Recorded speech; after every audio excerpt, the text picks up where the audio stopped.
My boyfriend said he preferred me when I was skinnier, so I dumped him. And by the way, trigger warning, there are mentions of eating disorders. So, I, 21 female, have struggled with anorexia since I was in high school. We met when I was in the worst of it 2 years ago. It was so bad, I literally almost passed away. I passed out in a shopping mall because I hadn't eaten in 3 days, so I went into inpatient, and that's when I started to get better. I am now in recovery, which is actually really hard. I don't know how much weight I've gained because stepping on the scale is triggering for me, but if I had to guess, I would say probably 30 pounds. That's great. That's a lot to gain. Yeah. Oh my gosh. Hey, good for you. Yeah. I'm 5'2", and I know at my lowest point, I was hovering around 86 pounds. By the way, this comes from throwaway account LGBT and throwaway ed girlfriend. And you can submit your own stories to the r/OKStorytime subreddit. Everyone in my life says I'm so much healthier looking now that my hair isn't falling out. And I actually have a butt again, which is really great. But obviously, I still struggle with body image issues. Yesterday, we ordered Uber Eats from a local diner and I ordered a grilled cheese with fries. And my boyfriend offhandedly said, "Are you sure you don't want the salad instead?" Ooh. Oh, hold on. Let me look around. Who asked? Am I sure I asked for your opinion? Oh my God. Who asked you, buddy? Man. Which obviously triggered me. And he explained by saying, "No, you should eat what you want. I just worry that you're letting yourself go." This upset me so much I didn't end up eating anything at all. This morning, I tried to talk to him about it and asked if he thought that I was getting fat. And he said no, but he has never been into thick girls. And one of the reasons he liked me in the beginning was because of how much I cared about my body. He said he still loves me now and he's glad I'm healthy, but he just worries that he'll lose attraction to me if I keep gaining more weight. I hate this man. Oof. This is the worst person that OP could be with right now. Dang. And you just say, well, you don't have to worry about that anymore, buddy, because I've lost all my attraction for you. Obviously, I need to dump him, right? It's so out of left field, but I'm also worried that what if he has a point? Maybe I've been so focused on recovery that I've gone a full 180 into unhealthy bad eating habits in the opposite way.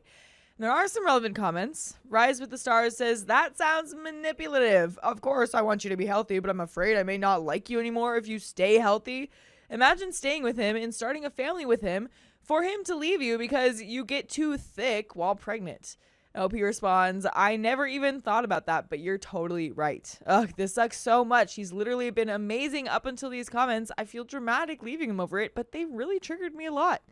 This Toast is Tasty says, "He's literally been amazing up until these comments." Sure, but that's until he showed you who he really is. Yeah. Everyone is perfect until you see their flaws. It's a matter of perception. And also, it doesn't feel like he could be perfect if you were going through an eating disorder for years and like it feels like maybe he didn't do anything to help you through it. In fact, it sounds like he'd be the guy to encourage it. With what he's saying right now. OP responds, "You're totally right. It's just hard to process when this was the man who came to visit me in inpatient and was so patient with me and told me how much better and healthier I was looking when I started to get my butt back, and even was so proud when I managed to introduce non-safe foods back into my diet, you know?" Okay. He also would always call out his friends when they commented about my weight or made comments about my eating in any way. It feels like it came out of nowhere. If I showed you a compilation video of someone's life where I edit all the good things they've done in there and leave out all the bad, you would think that this person is an amazing person. Okay, that is true, but that's because that's true about everyone. But we do have an edit. I'm going to reach out to my therapist in the morning before trying to talk to him again. But if he reacts in the way I expect him to, I will dump him. It's really hard because he was so supportive after I was inpatient and all throughout, and this is the first time he's ever said anything remotely like this, but I can already feel my self-destructive thoughts spiraling, and I'm even questioning myself again. But there is an update now. All right, how do we think this is going to go, guys? Sister, if he's getting in the way of you and your mental health, He's gone. So we do have an update. I know I said I was going to reach out to my therapist, and I did, but she isn't available to make an appointment until next week, and I couldn't handle the thought of having to avoid my boyfriend for a week after what happened, so I ended up talking to him. This happened about 2 hours ago, and I'm writing this right now at my mom's house because she came and picked me up after I told her everything. Basically, our conversation went like this. I told him he had really triggered me with his comments, saying that he liked me when he when I was taking better care of my body, and like most of you pointed out, when I was passing away was the opposite of taking care of my body. And I asked what he meant by that. And my suspicions were right. He said that he noticed I have been eating junk food more often lately, and that when we first met, I was always going to the gym and working out excessively, and now I haven't done very much in terms of exercising. Even though I was doing it to the extreme, he said that he thinks that I should be finding a happy medium between what I used to be and who I am now. I broke the F down. The junk food that I've been eating more is literally one slice of pizza and a burrito. It took me so much to just eat those foods, and hearing that he took notice of that and was judging me for it literally broke me. I felt so triggered by his comments, even though I knew they were coming. He said that I am not fat, but that he didn't sign up to, quote, be with someone who doesn't care about their health. I don't even know where to begin.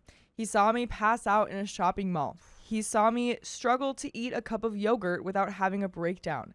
He was there for me when I first took steps to eating again. I didn't have my period for 3 years, and I just got it back a few months ago, and it's still irregular. It's so hard for me to hear this when my doctors and everyone else around is saying that what I'm doing now is taking care of my health. And here is the really shocking part. I don't even want to hear it. He told me that before we started dating, he used to go on a pro-ana website. He would go on those websites and Tumblrs and see them as the ideal body, and that was one of the things he was most attracted to because he sees eating disorders as, quote, the ultimate form of self-discipline. So this man is a psycho. So this guy's clearly got his own stuff going on psychologically or whatever. I don't know. There was one comment that said maybe he has his own eating disorder. Well, I don't know what you would classify that as, but clearly it's some kind of mental disorder for him to be able to honestly look at that and be like, it's the ultimate form of self-discipline. Like, oh my gosh. I don't know. That's like, it's so backwards. He said that he is glad that I'm not passing away anymore, but he wishes that I could be healthy but still look the way I did when we met. I feel like my whole world is crashing around me. I immediately called my mom and told her everything, and she came to pick me up. I haven't felt this physically disgusted with myself in months. I don't want this to hurt my recovery, but I can't get his words out of my brain. My mom is suggesting that if I can't stop the spiraling, it might be worth it to go to the psych ward or something. But anyway, the main point is you guys were right. He was fetishizing my illness, and I did have to leave him 100%, which I did. It's just so shocking that it happened this way. Thanks so much for all the support I got last night. It means the world. And we do have an update. But oh my goodness, thank goodness she is out of there. But that is terrible that he had to like throw a grenade at her on the way out. Like, come on. I ate 3 meals today for the first time in months, and I don't feel ashamed. Yay! This is 3 days later. I moved back in with my mom, and she knows all about how horrible it was, and I didn't realize how bad he was affecting me, even though I was in recovery while with him. Now I'm able to notice small things that he would do to plant seeds of doubt back into me, and I'm sure over the next few weeks I'll think of more. One of the main things I realize now is how he would purposefully only make food for himself and not share with me. I think now he did this because he knew that with my disorder, it's really hard for me to ask someone essentially permission for food, and that's what it felt like. I would still eat maybe a bowl of cereal or a yogurt, and we would have dinner together most days, but he would eat a lot more than me. And by the way, we have a lot more stories like this one on Spotify, iHeartRadio, Apple Podcast, or your favorite podcast app. Just search OK Storytime. But there is a little bit more to the story, but yeah, man.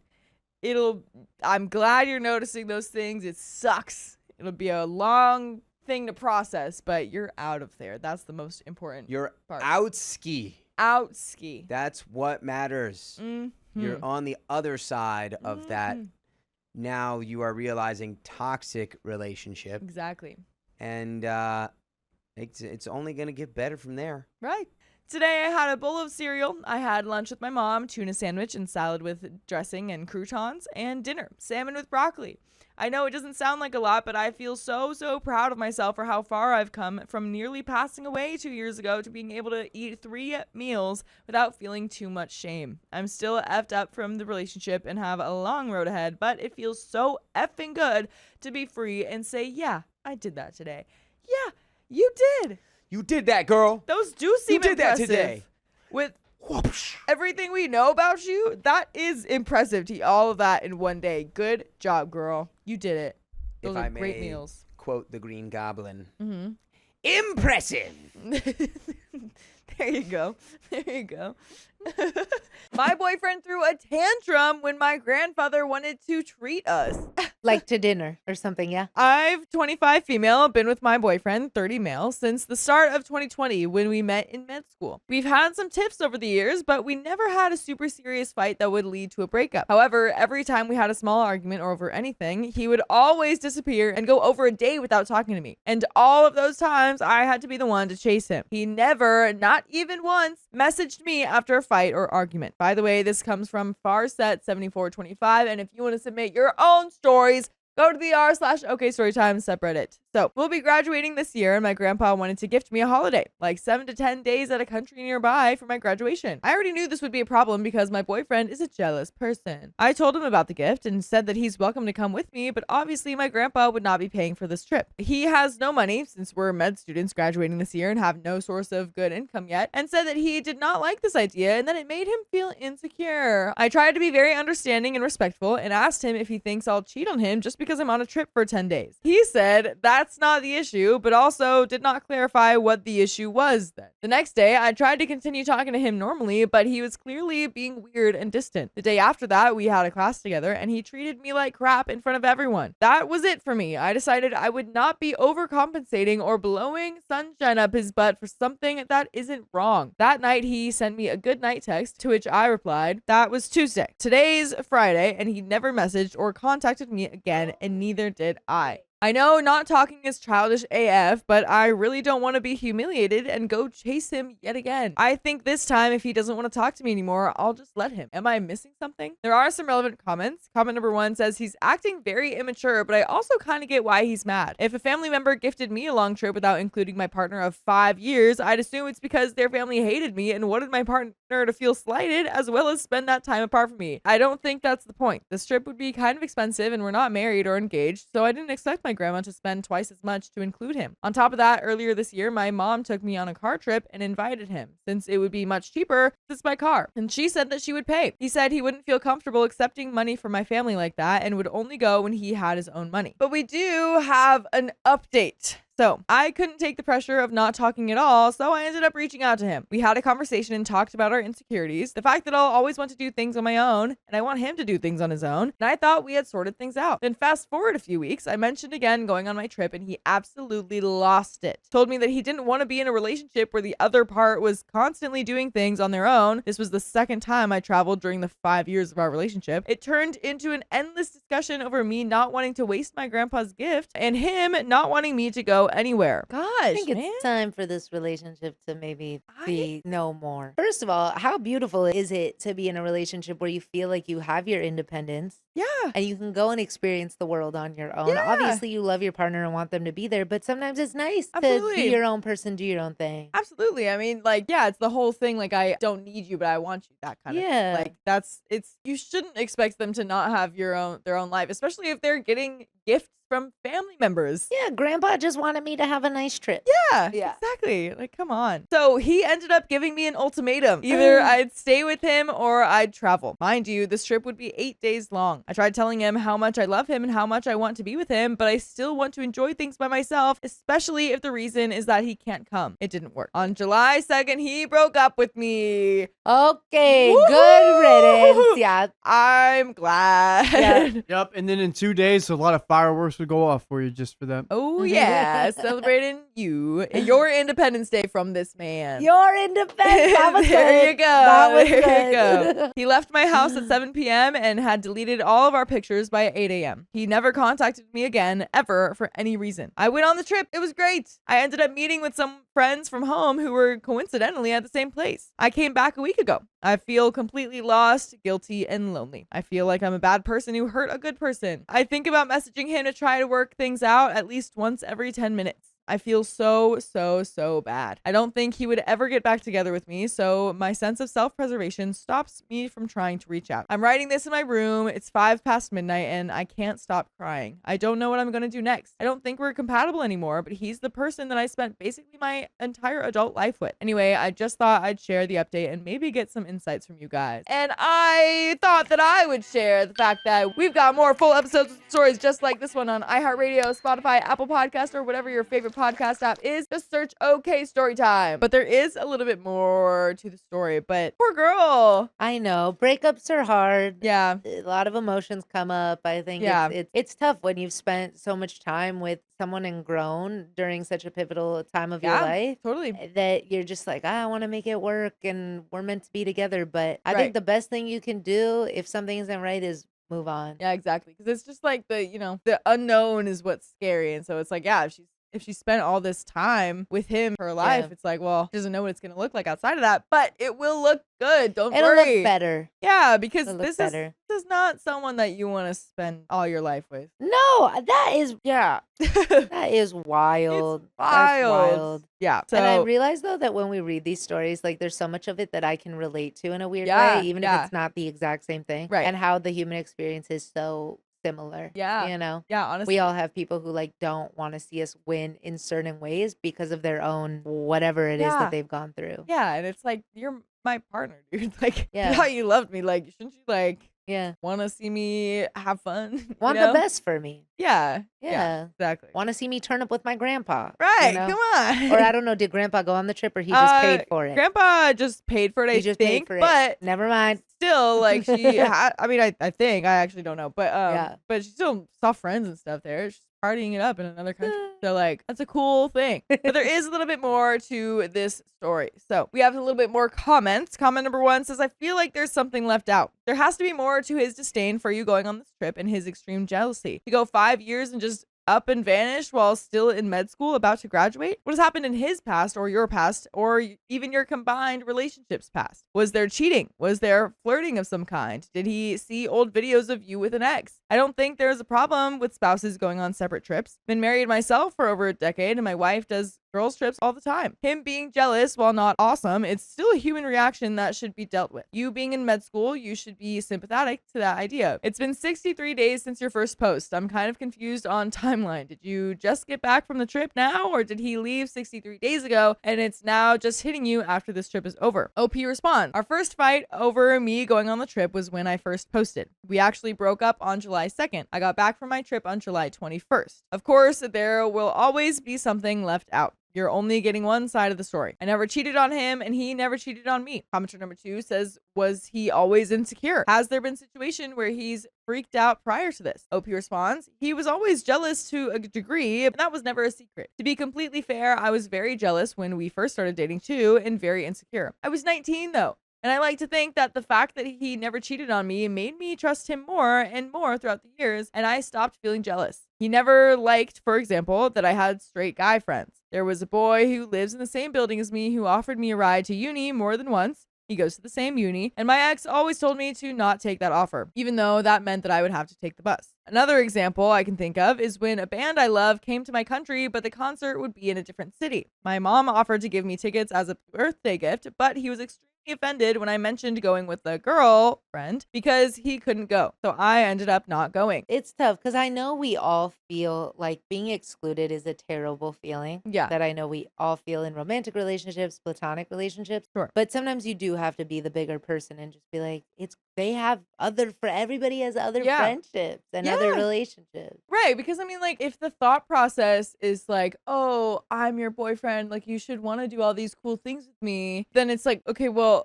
if you just let them, if you only do cool things with each other and only spend your time with each other, then you isolate yourselves and become codependent and stuff. And that's not good. Not good, guys. Not good. Yeah, so, and I feel like she did mention earlier in the story something about, like, them having problems, and then, like, what was it? She said something about, like, not going a certain amount of time without having a problem, and then she would always have to reach out. So I feel like it's kind of clear that there were problems already. But OP continues, there has been more than one occasion where I had to cancel plans with girlfriends just because he was jealous, including one night out at a bar with 3 other girls who were all in serious relationships. That being said, obviously you're getting the worst parts of him by my retelling of the story. He wasn't all bad, and I don't think he's a bad person. As I said, I had some moments of jealousy myself. I'm no saint. Ultimately, I think my conclusion was that if this had been an amazing relationship and the only problem was the trip thing, I could have not gone on the trip. But that wasn't the case. My parents even told me after the breakup that these past months I looked frustrated and sad. Maybe the final straw for me looking back was that on Valentine's Day, which we celebrate on June 12th here in my country,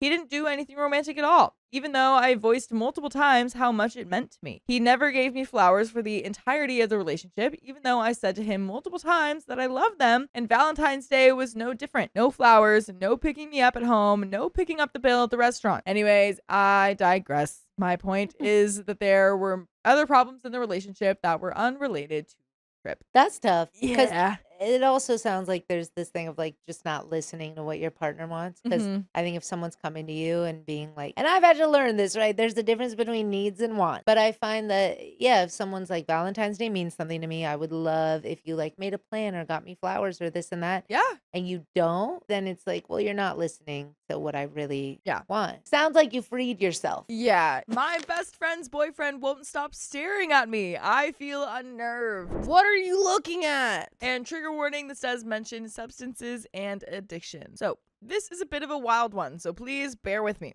I, 27 female, met my friend's new boyfriend, 31 male, this week. They matched on Hinge and have been in a honeymoon phase for about 2 weeks now. Along with a few friends, we met up at a cafe to meet him. He was quiet, which was understandable given the circumstances, but I kept catching him staring at me. Not a brief glance or even anything flirtatious, more just cold and a bit unrelenting. Creepy. I told myself I was overthinking things. She seemed so happy with him, and I wanted to trust that he was a good guy. By the way, this comes from Forward Complex 2931 on the 2 Hot Takes subreddit, and you can submit your own stories to the r/OKStorytime subreddit. And I'm Angie. I'm Sophia. And OP says, since then, she's given him my number, and he's been texting me pretty frequently. He also tried to add me on Snapchat. I didn't add him back. Yeah, don't. He never says anything to make me feel uncomfortable, so for the next few days, I tried my best to accept this new friendship. That brings us to present, about 3 weeks in, and they're going camping. When they went to check into their cabin, the boyfriend couldn't provide his license. In fact, he confessed that he didn't have any form of ID at all. That's suspicious. It absolutely is. That's weird. You got nothing? Got like a birth certificate? Do you exist? So she had to check in for them. To her credit, she thought it was weird to have no identification at 31, but given the boyfriend's love bombing, he spent $1,000 on this trip alone, she was keen to overlook it. At this point, though, I couldn't ignore my gut feeling and decided to do some digging. Here's where things took a turn. First, I found his Instagram, which had no posts, mostly bot accounts following him. Eventually, I found his Facebook under a different name, along with a wedding registry between him and another woman from 2024. Uh-oh. Is he married? Uh-oh. Is he lying to you? Is he lying? I think he might be if he has no form of ID. Dude, I'm wondering if he knows OP. You know, but OP doesn't Oh. remember him, and he's like, oh my god, I've seen OP. She knows I'm married or something. She knows that I'm not who I say I am. Yeah, but OP just doesn't recognize him. Ooh. That's my conspiracy theory. That would be pretty crazy. While we knew he had an ex-fiance, all he said about his breakup was that she left him 6 months prior. On a whim, I decided to run both their names on a municipal and criminal case lookup. Turns out his ex-fiance is in jail, which is the real reason that they broke up. Yeah, that's a good reason. Yeah. He, on the other hand, has an outstanding court case along with multiple serious previous charges for a similar offense, with the most recent incident dated December of 2024. Oh, dang. So at this point, I'm panicking. No license, no form of identification, no real social media, active criminal charges, and I'm discovering all of this while she's camping in the woods alone with him. That's terrifying. That is absolutely terrifying. That's terrifying. They've only known each other 3 weeks. Oh my gosh. Oh my gosh. I'm scared that if I tell her now while they're together, she will panic and he'll become aggressive. But if I say nothing, am I putting her in more danger? What do I do? And there are some comments, but oh my goodness, what would you do in this situation? I'm driving up. I would too. I'm telling but like everyone I know where I'm going. Yeah. And then I'm taking 3 people. Yeah. And I'm driving up and I'm taking her home. Yeah. I would probably be like, oh my gosh, this is so crazy. I'm doing a family camping trip right by you guys. You guys? Oh, No way. No, you guys were here. No way. Honestly, I can just drive her home. It might be easier that way. Yeah, we've got some more space in here. Yeah, than let me just we'll carpool. You go that way. Yeah. Perfect. That's crazy. And then break the news short. Yeah. But there are some comments. Comment number 1 says he is still in the love bombing stage and she hasn't questioned him. So if they have already left, sit on it until she gets back. Does she at least have cell service in case of an emergency? OP responds, she does have cell service, so we've been in constant contact. She questioned him about the license, and he gave her a pretty unconvincing story. I think she can sense something is off, but is trying to have a good time and not push him. If I were in her shoes, I would probably do the same. Someone else responds, she has some self-preservation skills. Hopefully, you won't even have to say anything, and she will end it when she gets back. Of course, you should still tell her because she needs to see that jumping into online dating too fast is dangerous. Someone else responds, exactly. Even if she has some self-preservation skills, she still might be underestimating the risk because she's in that honeymoon haze with him. You're right that OP should absolutely talk to her after the trip, but I'd also keep a closer eye on things in real time just in case. Sometimes a good time can flip on a dime when you're isolated with someone who's hiding major parts of their life. Comment number 2 says 2 different topics. His interest towards you, maybe. The glare, text messages, adding you on different social media, etc. Even if we don't know if they are flirtatious, but I wouldn't like if mine would do the same to my friends. But more importantly, his shady present / past. What were the charges for? Because if it's stealing an orange, well, still bad, but wouldn't be that concerning. And it might include your friend. Can you make an excuse and bring your friend back? Do you have a code word or a name for you two when you were dating that might mean alert or something? Could you call her and pick her up or someone trustworthy nearby? Even pretending someone in her family is sick or something. I think you text her, no context. Your grandma's dying. Yeah. No context. Oh my gosh. Oh my God, you got it. And she's like, oh my God, my grandma. What? Yeah. What happened to my grandma? And Yeah. then you're like, sorry, I had to get you out of there. Yeah, exactly. And Or maybe she's upset. Oh my God, there's a gas leak in your apartment. There's a gas. Oh, that might be better. You can't come in. You're being evicted, but right? like you also have to come be here to fix it. But you can't go in there 'cause inside. There's you'll gas die. leak. But Carbon monoxide in your apartment. Yeah. You can't go inside, Can't but go you inside. do have to come back. right, exactly. OP responds, it was multiple serious substance charges. I guess we probably shouldn't go into the details, but they span roughly from 2014 to 2024. The only reason we haven't driven there, it's about a 4-hour drive for us, is because they're non-violent charges. No family or friends in that area, but since she drove him, weighing how to go about picking her up or staging an emergency. Luckily, we have her location. And there is an update. But okay, I mean, at least they're not violent charges. Yeah, That that's makes true. me a lot less worried. Yeah, absolutely. You know, I mean, obviously, you still want to keep an eye on people. Definitely Yeah. shouldn't trust people that you've only known for 3 weeks. I mean, I would probably still drive out. Yeah, Just because they've only known each other 3 weeks. right. And, you know, the ID, like, there's a bunch of already weird stuff going on. Yeah. She doesn't know about this. Yeah, maybe just be there. So you just drive up and just kind of like hang around the area. Just get a nice little, I don't know, day trip in. Exactly. That's all. But there is an update. My friend is home and safe. Yay! Thank you so much to everyone for the advice regarding this admittedly insane situation. It's been a long 2 days, but what matters most is everyone is okay. Here's an update of what's happened since discovering my best friend's new boyfriend isn't who he said he was while they were camping alone together. Without knowing this person or how they would react to confrontation, we decided not to disclose the information while they were alone together. I know some may have handled this differently, but my friend had already confronted him about the lack of ID, and based on his response, we decided telling her posed more risk than waiting. Her anxiety would have led to another potentially worse confrontation. The trip was supposed to last 2 2 nights, but they cut it short after we staged a minor emergency that something came up and nobody could watch her cats. Nice. There you go. Yeah, no need to fret, but like maybe just a little. better than grandma. Yeah, or a gas leak. Maybe they have better ideas than me. I guess so. I thought grandma was pretty good, but whatever. I think she could tell that something was off between the missing ID and our constant demands for signs of life because she agreed to come home without much pushback. We met her at her house the last night to debrief. She kept mentioning how she felt that she was missing something. He would disappear often, wouldn't give much detail about his ex or his breakup or his license, and always wore one of those compression sleeves on his arm. He also used language that made my friend uncomfortable. He refers to women as witches, uses the R word and the F word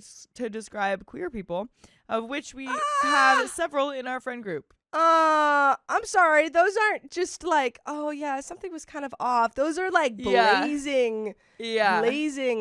We got to get out of here. Right. It's like, I would be a little more than uncomfortable there. Use the F slur in front of me just like flippantly. I'd be like, well, certainly not dating you. Yeah. No. But then also too, like calling women. Yeah, like, also that. It's like the 3 other things. Yeah. All of it. Yeah. And honestly, it was reassuring to hear her question things. I was worried his constant love bombing would have made her deny the information we'd gathered, but her doubts gave us an opportunity to really dive in. We told her everything. We showed her receipts from the court cases, including his failure to appear, the not so old wedding registry, his fake social media accounts, his messages with me, even the charges against his ex-fiance. And once we laid it all out there, she did something that none of us expected. What do you think she's gonna do? She sues him. Sure. Okay. I wouldn't expect that. She sues him. She sues him. Yeah, I think she's gonna try to just pull a big old prank on this guy. Or no, what she's gonna do is she's gonna be like, it's time to let you know I'm not who I said I was either. I'm the ex-fiance. Oh, plot twist. Plot twist. So she confronted him. That was not as exciting as I thought it Yeah, boring. Via text message, but without hesitation, she demanded answers. And after hours of back and forth until like 1 a.m., he finally confessed, at the very least, the details that we could prove. Turns out his ex-fiance and him dated for 7 years before breaking up only 3 months ago. Oh, wow. When he said it was 6 months ago. When she was released from jail after rehab. She took the cat and left their apartment after getting clean. He'd always blamed the ex for taking his cat, but only said that she left him for no reason. He'd been a regular user for 10 years, hadn't sought inpatient rehab, but was currently in a 3-month outpatient program, like NA meetings. And finally, that he was planning to tell her all of this once, in his words, she loved him enough that these details didn't matter. Yikes. That's not how you do it, my guy. No. That's not how I go about it. Honesty straight up. Yeah, come on, man. He listed all the reasons why she should stay, mostly including the money he'd spent on her for the dates, which is $1,000. It was an emotional roller coaster, and we've got plenty more emotional roller coasters on iHeartRadio, Spotify, Apple Podcast, or whatever favorite podcast app you have. Just search OK Storytime. You're going to find full episodes with more stories just like this one. But there is a little bit more to the story. I mean, I guess we're getting some honesty. Yeah. I guess. I mean, like crazy attempts to keep you there. Yeah. But yeah, dude. I'm glad she knows, and I'm glad she's breaking it off. Yeah. That's all you can ask for. Absolutely. There's a little bit more to the story. She has so far admitted that currently she isn't capable of taking on something as significant as his situation. But she did confess that deep down she wished she didn't know any of this information because he treated her so well, buying gifts for her friends, smothering her, complimenting her, etc. It's still unclear what more he's hiding. But for now, she's safe and seems to be taking everything seriously. Thank you again to everyone who helped us find the right way to bring her home. We will see where things go from here. Any additional advice is welcomed and appreciated. P.S. None of this information is intended in any way to shame recovery. The lack of honesty and manipulation is the highlight, and to all of those who are in recovery, have recovered, and still struggle, you are valid, and this update is not intended to diminish those struggles. And that is the end of that story. My boyfriend is the worst gift giver, and it's making me rethink things. Like how bad are these gifts really? Like, come on. So I've been dating Carl for almost 2 years now. We've spent 2 birthdays together since we started dating in the spring, and both have summer birthdays. For my 22nd birthday, we went out and had a good time together at bars and arcades. I like to go out on my birthday, so that felt like a gift. But I didn't get a card or anything from him. I wasn't too upset about this since we're both essentially broke. By the way, this comes from Deleted, and if you want to submit your own stories, go to the r/OKStorytime subreddit. I'm Carly. I'm Dakota. And OP says, for his 21st, I gathered my friends and organized 3 separate celebrations. I made him a card and got him gifts like snacks and little things he likes. We took him out for drinks and food, then to the Springs with all my friends. For Christmas, I managed to save money on an app to buy him several small gifts, the same way I bought gifts for my family. He didn't get me anything. I was a little sad because he could have worked an extra DoorDash shift to pick up something small I might like. Our anniversary came up next. I'm an artist who dabbles in different mediums, so I wood burned a heartfelt gift with pictures of us on both sides and quotes from a show we both love. I had my brother sand and seal it and shaped it like a heart. I spent weeks on it. He called his mom to ask for help finding a gift. She ended up sending one of her grandma's necklaces for me. I know there was thought behind asking his mom and he picked it out, but she came up with the idea, cleaned it, packaged it, and sent it. For his next birthday, I went all out with useful adult gifts since I know his parents would get him a Lego set that I couldn't afford. I got him adult soda, a new shaving kit, a sleek storage center, PC accessories, and 2 cards. We also went to a theme park together. Here's where it gets tricky.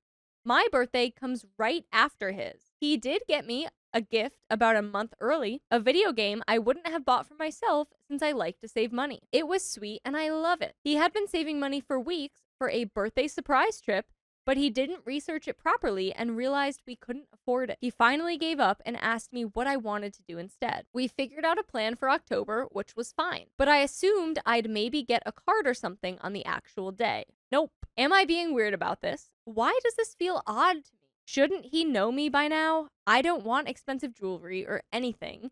Just the thought behind it. He has ADHD and is possibly autistic. I can't seem to get over it and it's making me rethink things. Maybe I'm overreacting. I do love him so much, and perhaps I'm just feeling entitled. So am I overreacting? So like as someone who, when I was younger, like Yeah. like late teens, early 20s, like I've been a person like, and I have, 80 whatever, but I was always a person who was like, well, I don't care about my own birthday, so like why would it matter?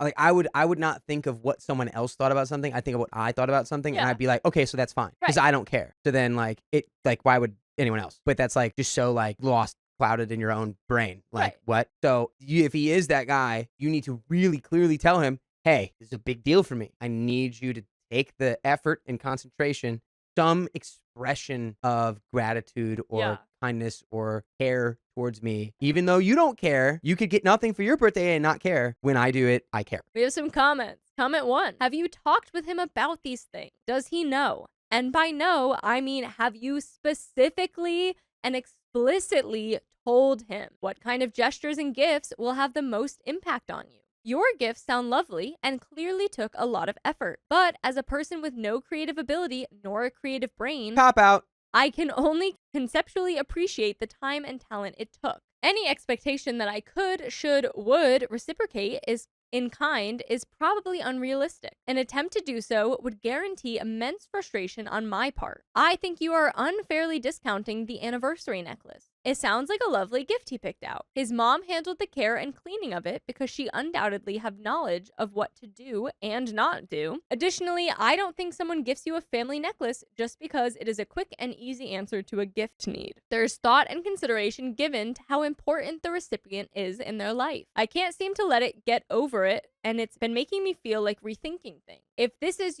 only about the gifts, I think you're overreacting. How do you feel on the other 300-ish non-gift giving days? Do you feel loved, supported, appreciated, and respected? And Opie says, thank you for the reply. It's grounded me, which I needed. I vented to a friend about this, and I think it only made me feel worse, honestly. Her thought about it made it seem he put in less care. The anniversary necklace was nice, and I do appreciate it. I can see now better on appreciating it more. Thank you for that. I thought it was a quick last-minute thing since he kept telling me different things.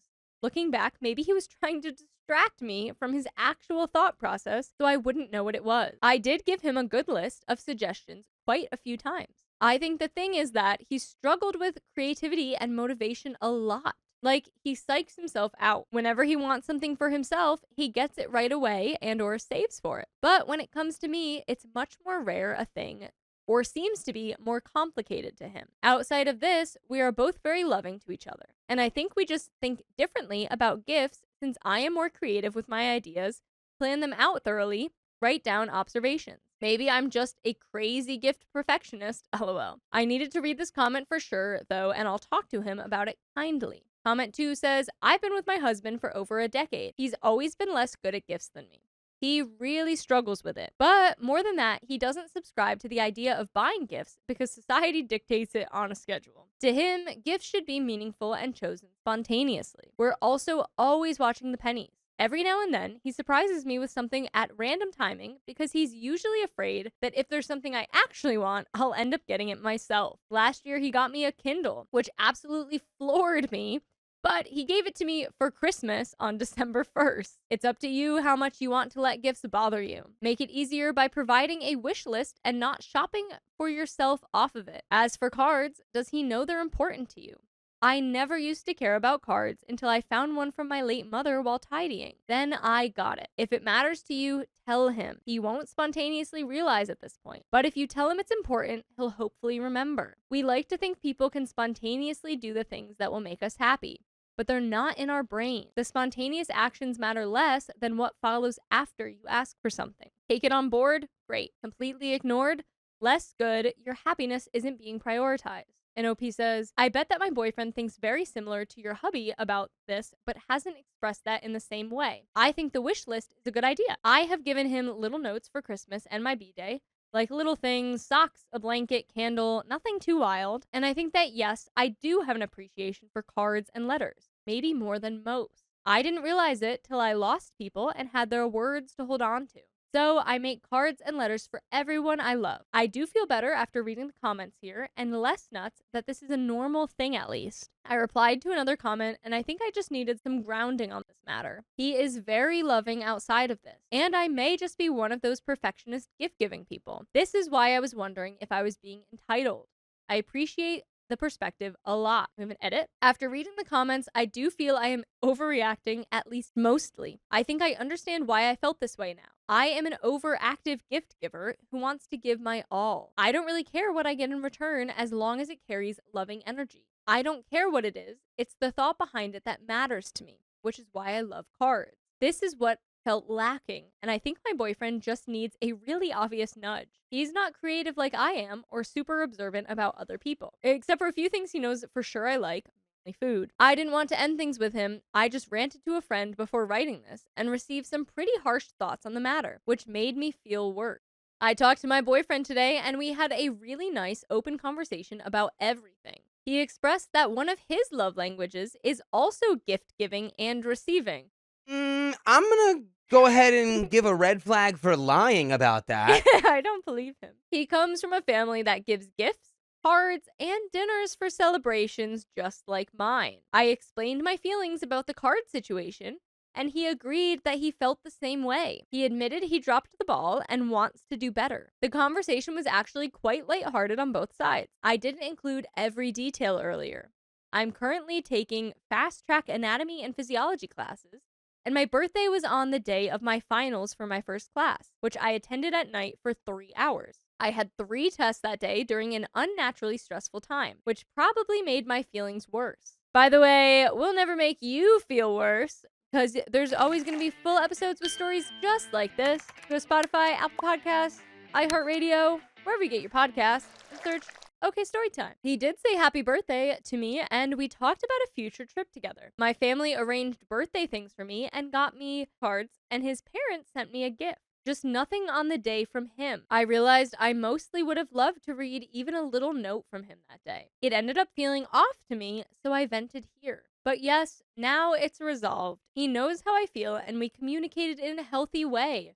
Thanks, people of Reddit. You really pull together great advice sometimes and positive criticisms that I definitely needed to read. That's the end of that story. So, I sure hope it's fixed. My boyfriend refuses to bond with our baby. Now I'm starting to regret everything. Well, I hope you're not regretting the baby. I'm 28 female and have been dating my boyfriend, 29 male, since August 2023. I just gave birth to our son, who's 6 weeks old. We both didn't necessarily plan or want to have children, but we're both excited when I got pregnant. I personally have always been afraid of childbirth, but obviously had to get over that. By the way, this comes from Belly Lynn, and if you want to submit your own stories, go to the r/OKStorytime subreddit. This is straight from the r/OKStorytime subreddit. Yes. I'm Sophia. I'm Dakota. And I'm Keon. Well, just to let you know, folks, these stories we read, not all of us have been in these situations. We're just trying to give the best advice that we can. So keep that in mind as you listen, and if you've been through these situations, tell us what you did down in the comments. I am currently on maternity leave, unpaid but insured, and have another 7 weeks left. My boyfriend's fully paid paternity leave ended 2 weeks ago, and he's been back at work 8:30 to 5, Monday through Friday. My boyfriend has not missed a single second of sleep since the baby was born. We had to spend a couple nights in the hospital due to my blood pressure being elevated. And the second night, baby started cluster feeding and was up all night crying. He did not wake up and slept soundly from 10 p.m. to 6 a.m. I had a 3rd-degree tear, and it hurt to sneeze or laugh, let alone get up and walk around. But I couldn't get the baby to stop crying unless I was pacing around the room. I was literally standing above him with a crying newborn, and he didn't even flinch. The first week home, he took the baby from me, maybe once or twice that week, so I could catch up on sleep, but wasn't able to figure out how to stop him from crying. Then figure it out. You either have to deal with crying baby for however long your shift is, or, figure out how to stop the baby from crying. I feel like that discouraged him from taking him, and he constantly tells me, well, you have the front airbags, you have what he wants, which is true. I'm pumping and feeding, so it's not like he doesn't have food to give him if he's crying. His mother can take him and feed him, and he will stop crying, which is immediately followed up with, well, she has front airbags too, as if his mother is feeding him. So from the second week on, I have been basically with the baby 24/7, minus the roughly 2 to 3 hours he has with him sporadically through the day, holding him so I can use the bathroom, shower, or make food. But the second the baby cries, he's searching for me or ignoring it. The next 2 weeks of his paternity leave was filled with him trying to get back on his schedule. He needs to go to the gym daily, spending roughly 2 to 4 hours at the gym because of his mental health. Hey, I see a sacrifice we can make.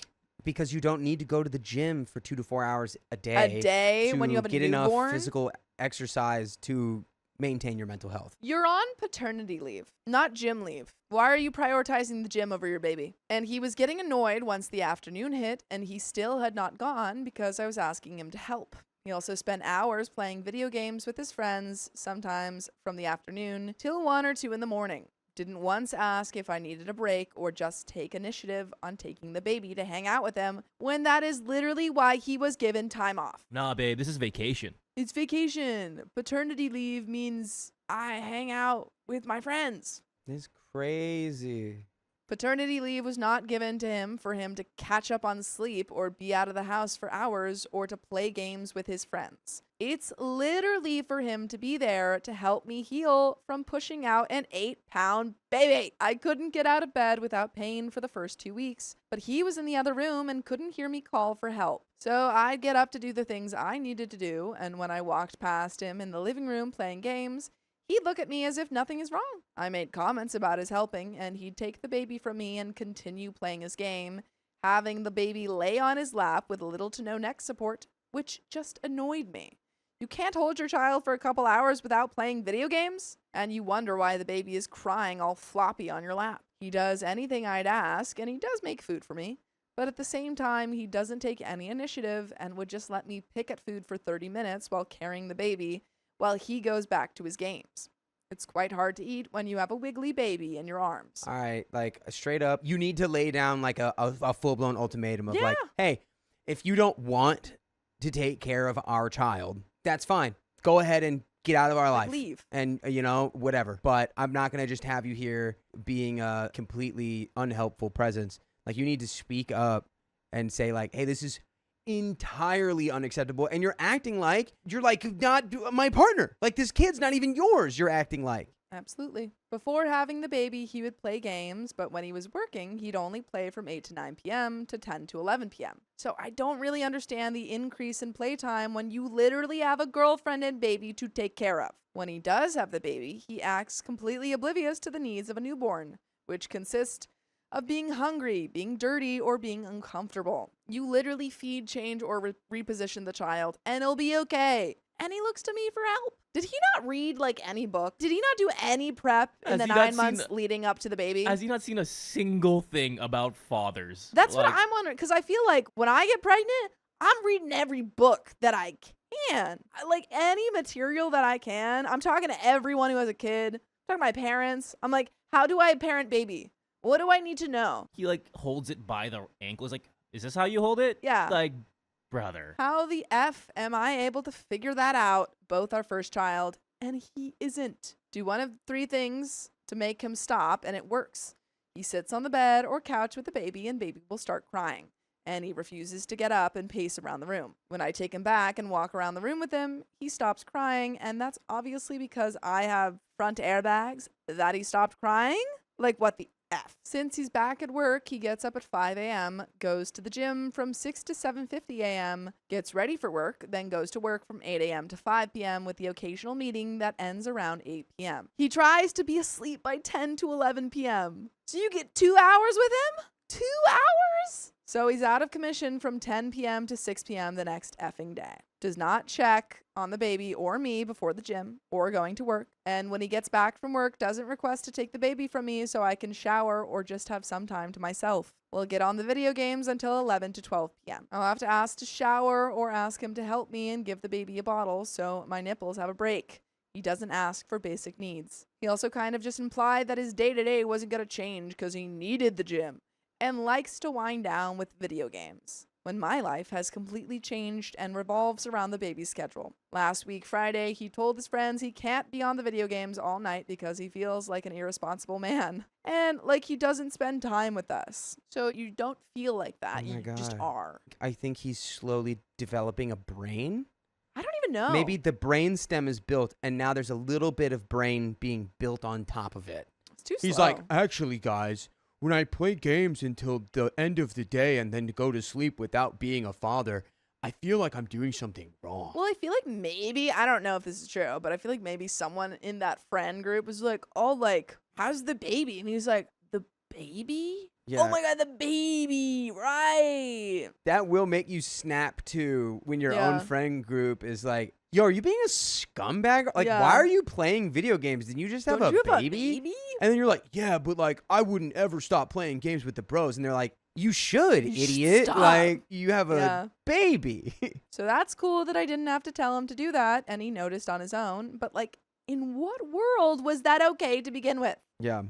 The last 2 nights, he's been falling asleep by 9 p.m. He gets home at 6 p.m., makes food for himself, but still doesn't insist on taking or holding the baby or giving the baby a bottle. Now, since he's back to work, he hasn't taken any initiative on taking the baby on the weekends either. Last week, Saturday, he ended up helping a friend move some stuff and told me it would take 2 hours, but ended up taking 7. His justification is, well, I made $200. I don't care. Like, sir, 1, you don't ask for crap. You just tell me you're doing stuff. Whereas I have to ask you to watch him to go to the dentist appointment or my postpartum appointments and effing shower. Yeah, he gets to go to the gym for 1 to 2 hours a day, play video games, and he can't even shower? That's absolutely ridiculous. The guy's a scumbag. I guarantee he comes in too after gaming. He's like, you stink. Yeah. You look Probably. tired. Like, oh, why are you so tired, babe?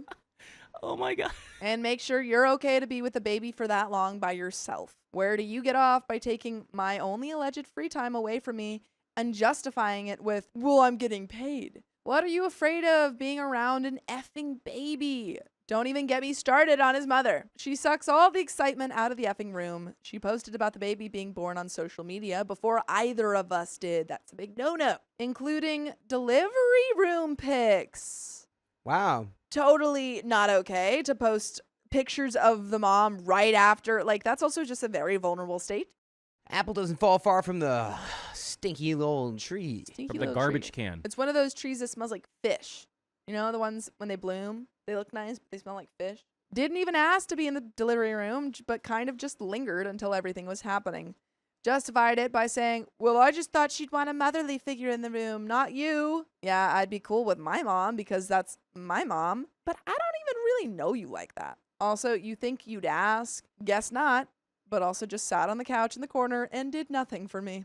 She kissed a 12-hour-old baby on the face and got offended when I told my boyfriend to tell her not to. We'll make passive-aggressive comments about it, then we'll tell a story about how when my boyfriend was a baby, he got RSV and was hospitalized. Which, then why are you kissing my baby? Yeah. Imagine being offended that germs exist and Yeah. they're on you Ridiculous. and you can't put them on the baby who was born less than a day I want to ago. put my germs on the baby. Not fair. Baby needs time to develop its immune system. I've had to tell her about it multiple times, and I swear she went into the other room once and did it anyway and thought I didn't see her. We'll come over to help and just hold him while I'm running around the house cleaning. And then when he starts crying and I'm done cleaning, we'll give him back to me to feed him and then ask what needs to be done around the house. Conveniently, when I'm done cleaning everything, and then leaves. When we were still in the hospital, she kept pestering us about having her friend, who she just recently reconnected with, come and see the baby. I met this random lady once. Why are you even asking? And I didn't even know till they were outside the effing room. I know I could set some more solid boundaries, but baby came 2 weeks early, and I'm literally hours postpartum, hadn't slept in 2 days, got pain medication, and honestly, why do I have to say anything? Why does your random friend want to see a newborn that fresh, that it practically still has amniotic fluid on it? Effing weird. She constantly is trying to organize get-togethers for people to meet the baby. He is 6 effing weeks old. You're effing lucky you met him this early, considering your job consists of you interacting with many people. She insists on going to her house, which is 30 minutes away, then will invite other people over while we are there. This is not your child. I don't care how excited you are, what you are not understanding about a child with no effing immune system. I'm getting resentful of him not taking turns to get up at night during his paternity leave or now on the weekends since he's been back to work. I love how, as this has gone on, OP is getting more and more frustrated. Yeah. In this post, she's like, I hate him. I'm And I hate his mom. It's got to be super frustrating writing So all this out frustrating. and realizing how bad it is. Yeah. Break up with The him. more you write. Yeah, you're like, oh wait, this guy sucks, and his mom's a stinker too. Not wanting to spend time with his child without being asked, having to be told what to do when he's a grown but adult and has been here the whole dang time. Not taking the baby from me and insisting I have some time to myself. Not understanding anything from my point of view and honestly not having to alter his life at all. He's somewhat uninterested in bonding with his son. Somewhat? Girl, I don't see any bit of interest. No interest. It's crazy how little interest this man has in his own son. I don't know what the psychology is of sometimes when people have a baby and they're just like, and everything is normal, everything's the same, nothing has changed. I'm just gonna be on the game. So what? I have a baby. So what? That doesn't mean my life is gonna be different forever. Sorry, buddy.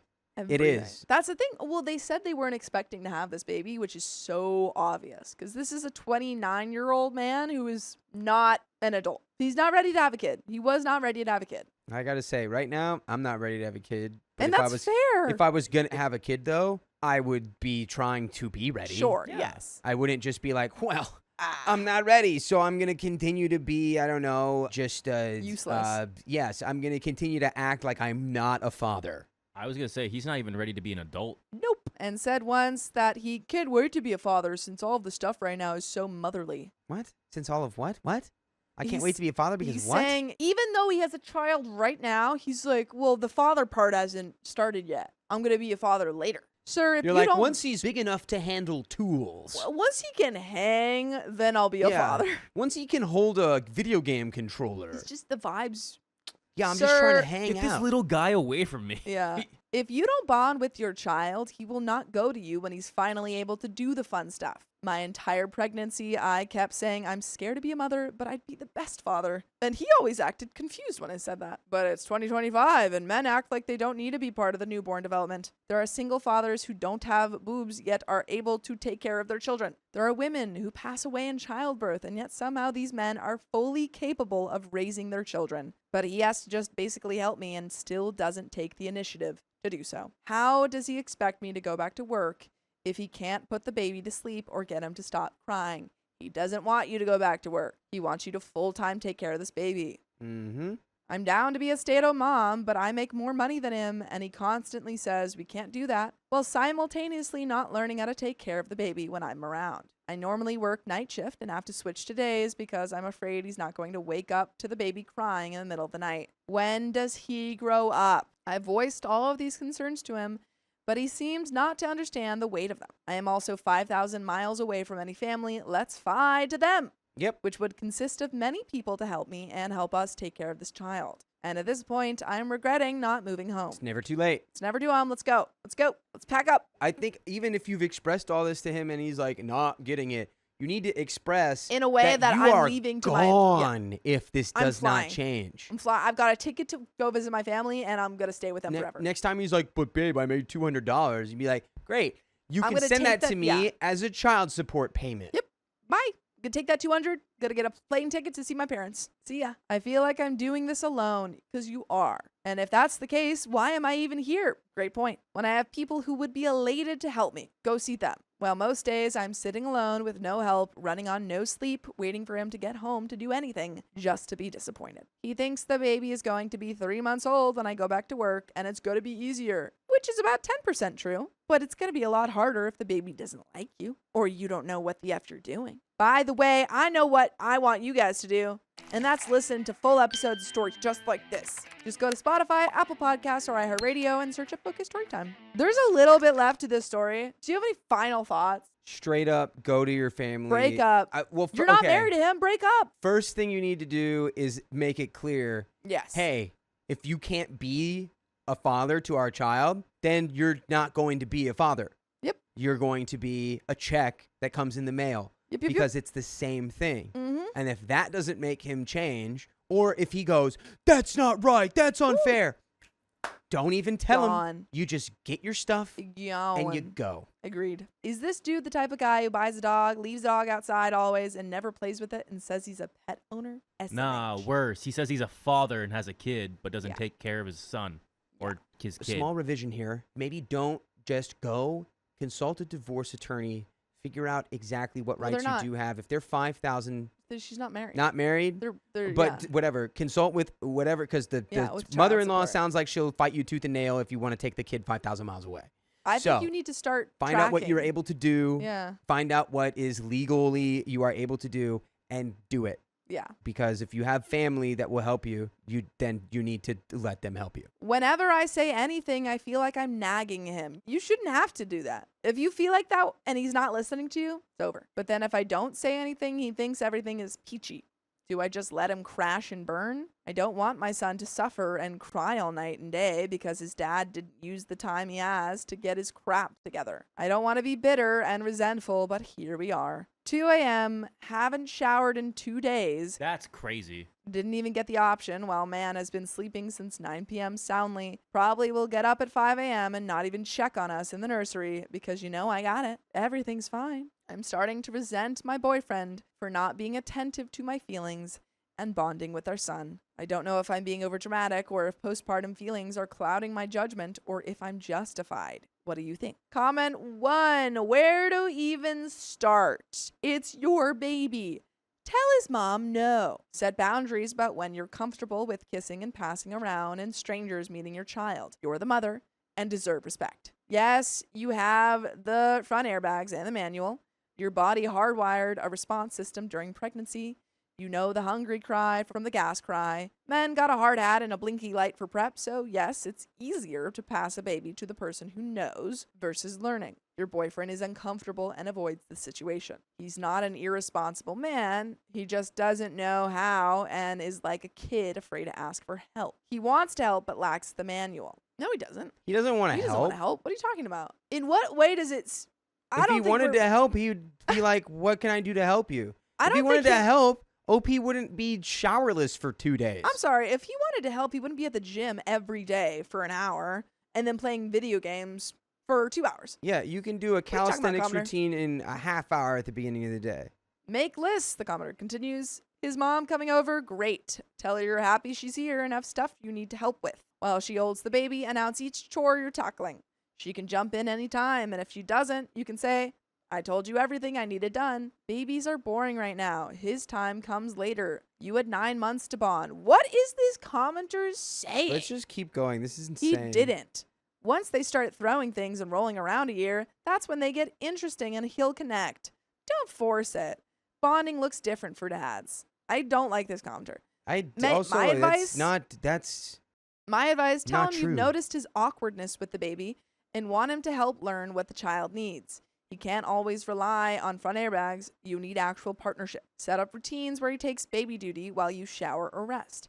You have to help him help you. Make him the map. That's the end of that story, though. My boyfriend can't handle me going to law school. Now I'm ready to leave him. To tell him to lawyer up. I, 22 female, have been with my boyfriend, 21 male, for over 2.5 years, and for the most part, the relationship has been rather low turbulence in comparison to my prior relationships. We met in my sophomore year of college and his freshman year when I was only a few months off a breakup. By the way, this comes from user Clearly I'm a Witch, and if you want to submit your own stories, go to the r/OKStorytime subreddit. I'm Dakota. I'm Carly. And OP says, I initially wanted nothing to do with him, and I was not willing to date whatsoever. My breakup had been truly awful, and I was just really starting to get back on my feet. He persisted for about a month before I agreed to go on a date. For the majority of our relationship, he's been incredibly doting and supportive, but I would be lying if I said that doting didn't spiral into obsessiveness and clinginess. The majority of our fights have been over the fact that I need space, as I'm a fairly independent person. I didn't want to be together 24/7, and he really struggled with that once the honeymoon phase was over. But eventually, he seemed to get better about it, and it was tolerable. As we've dated, I discovered that while he has a generous and kind heart, he can be incredibly immature. He can't manage to show up in a timely fashion for anything, can't keep a part-time job, and whines the moment he isn't entertained. I'm sure this is part of the current problem. Just lots of little immature and generally exhausting things to deal with. Once again, he's made progress in the past so that it reached a tolerable level. He is also wholeheartedly way too reliant on me. Stupid stuff like, should I go to the grocery store right now or go to the gym? And I'm like, why does my opinion matter? This isn't something I should have an opinion on. Because it's really not. What would happen whenever I refused to answer is he just wouldn't do either option and would lay around all day. It's ridiculous, annoying, and has been a constant problem in our relationship. I will lend that the majority of my friends and family love him. He's super easy to get along with, is always willing to jump in and help, and fits in really well with my crowd. The general consensus is that he comes off a bit immature, but he's always friendly and kind. My mom, in particular, is really fond of him, which makes this whole mess a bit frustrating. Right now, I'm 2 weeks into law school, and the relationship seems to be self-combusting.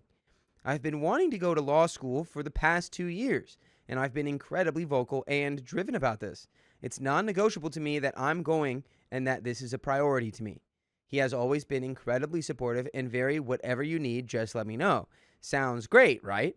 But I had zero idea that this was going to be such an insane and rocky start. I spend probably 6 to 8 hours a day just studying, reading, and doing school-related things where I'm not checking my phone or social media. I just don't have the time, brain cells, or energy for it. When I go to school, I disable the Wi-Fi on my laptop and turn my phone off so that I can try to focus. I absolutely let him know that I was becoming less and less available out of sheer survival. I'm trying to make myself a future. I really am. Well, this is absolutely not going well on his end. In a 36-hour period, he texted me, "What are you doing?" 17 times. Every time, it's the same answer. Going to law school. Yeah. Yeah, it sounds like OP, you just it's not even like him. It's you just can't have a relationship right now, and you don't seem to want one either. So I feel like, yeah, break up with this man. I ended up FaceTiming him and was like, this is unreasonable, unhealthy, and needs to stop immediately. He seemed to hear it, but a few days later, he's back at texting me several times a day to ask what I'm doing. Don't get me wrong, I get that I'm the one who changed here. I went from being available almost all the time to basically not available at all. I get it. It sucks. I'm aware. I'm also changing as a person because I have to be more responsible and more mature and more scheduled than ever before. But I'm also being very forthcoming about the fact that this is what I need to do to survive law school. I'm only a few weeks in, and this is really hard and taking some adjusting. Every day I get a better handle on things, but I'm still adjusting to the learning curve of just the giant workload. I physically and mentally can't be more available to him than I am at this moment. Plus, I just don't want to be. Break up with him then. Like, I want to be like, you can't, like, at some point, though, this will come back to you of, like, you don't want to be with him. Stop stringing him along.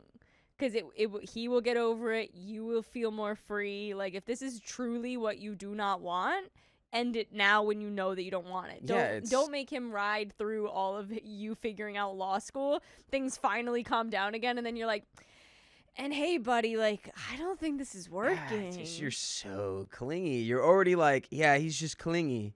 Super clingy and obsessive. Every time I've talked to him in the last 10 days, we've gotten into a fight. Great. Everything from a full-blown fight to passive-aggressive squabbles.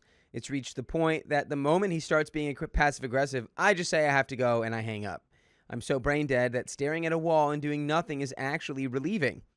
I don't have the energy to constantly fight with him and deal with passive-aggressive comments. He's like, why don't you FaceTime me more often? Because every time we talk, we fight, or you annoy me about when is the next time we're going to see each other. On that note, he was not in class this past week and wanted to know if he could come up and stay in my new apartment for my first week of law school. I said, no, absolutely not. I genuinely am gone all day. I'm exhausted, and I need to be making friends with my colleagues and adjusting to my new city and new life. This did not settle well, and he's asked probably every other time we've talked about when he can come visit. I genuinely can't even gather the free brain cells to think about what to have for dinner, let alone when I can squeeze in time for a visitor and the amount of pre-work I would have to do. I guess what I'm failing to get at is I'm trying to decide how long I should give him to adjust before I call it. Our relationship has problems naturally. I don't enjoy who I'm around anymore because the little things of his personality really get under my skin and it just makes me cranky. This is just becoming more and more irritating with law school and he's sort of combusting. Comment 1. We have some comments. Comment 1 says, take law school out of this. Say you're a woman of leisure. This is still nuts. Reply says, yeah, girl, nobody needs that kind of stress in their life. Comment 2 agrees with Carly and says, just call it now. I went to law school. Literally every single couple that wasn't already married broke up the first year except one, and they had already been together for 7 years. Even a few married people got divorced. Relationships do not generally survive the first year of law school, and all signs point to this one being on its way out the door anyways. Sucks, but it's going to suck more later. Comment 3, from another law student, end it now. It's clear from reading this that you're over it. Better to deal with the breakup now instead of being in the middle of exams or something. And there is an update, and I guarantee you there's a breakup in here. Boy, oh boy. Yeah, I think it's time to call it. Yeah, I agree with that one that was like law school aside, like you don't like this man anymore. I think, like you said, it started out like he was like sweet and thoughtful, but now it's gotten to a point where you're like, this is actually kind of clingy and makes me uncomfortable. Yeah. And he needs me to be his executive decision maker. That's kind of lame. There is an update though. Let's do it. Update. If I missed your comment on my last post, I'm really sorry. I've been super busy with law school as well as my relationship. I decided to take a week to let things settle in even further. I made it explicitly clear that his behavior wasn't okay and we needed a change if this relationship was going to survive. Verbally, he was on board, but after 24 hours, it really fell apart. Tonight, I pulled the plug. It was hard and awful because I do love him, and I will always love him, but we are no longer in love. He asked me what I wanted, and I said I wanted him to be okay with less communication and be confident in our relationship so that I could be at school guilt-free. I asked him what he wanted, and he said he wanted more of my time, communication, and energy. Antithetical wants and needs out of both of you. Which is like no one's fault necessarily. No, but like, I don't think it's either of your faults. And part of me like does feel bad for this guy that's like just so like, wow, I just love my girlfriend so much. She's like, we're not in love anymore, but clearly he's in love with you still. His wants for my attention had nothing to do with what was best for me or what would make me happiest. That was really hard to hear, and we both cried for a while when I pointed that out. He understood, he saw it coming, and he didn't beg or fight it. We just cried. And by the way, I'm going to freaking cry if you don't listen to the full episodes of stories like this on Spotify, iHeartRadio, and wherever you listen to podcasts. Just search OK Storytime wherever you listen. And you can listen to the full archive of our show. True. He'll get really sad if you don't. I will cry, and I'll cry a big bowl of tears, and I'll drink them all because I refuse to let you guys dehydrate me. Big bowl of tears, drinking it up. We have a little bit more story left. Yeah, I think we've hit the nail on the head a little bit. It needed to happen. No security in his relationship, this guy. I hope he can find peace in the next one and learn to chill out a little bit with it. And I hope that you have a great law school. Yeah. Anyway, I wanted to say thank you to everyone who reached out to me. Seriously, it made me feel like I was actually in control of the situation and not being crazy for walking away. Thank you for being a community that validates others' feelings and is honest and truthful. Now I'm going to go shower and watch stupid shows on Netflix. See, she would have had time to talk to him, but he's just too much. That was my thing, is she would be like, and I do these other things, but I just can't talk to him. I was like, yeah, you're just worn out by him. I think you're just done. Yeah, we have one comment here to finish it off. Sounds like the right result. Law school is no joke, unless you're studying clown law, especially if you're interested in corporate or big law or white shoe firms. The fact he didn't fight it actually shows maybe he wasn't so immature. You guys just had different needs from a relationship, which is fair. I'm not a text all day person when I'm busy either, whereas some people do it to keep them sane. Incompatible. Best to move on and be happier. And that is the end of that story. My boyfriend thinks I'm just a pretty face. Now I'm starting to doubt us. Well, you don't have to doubt that you're pretty, at least.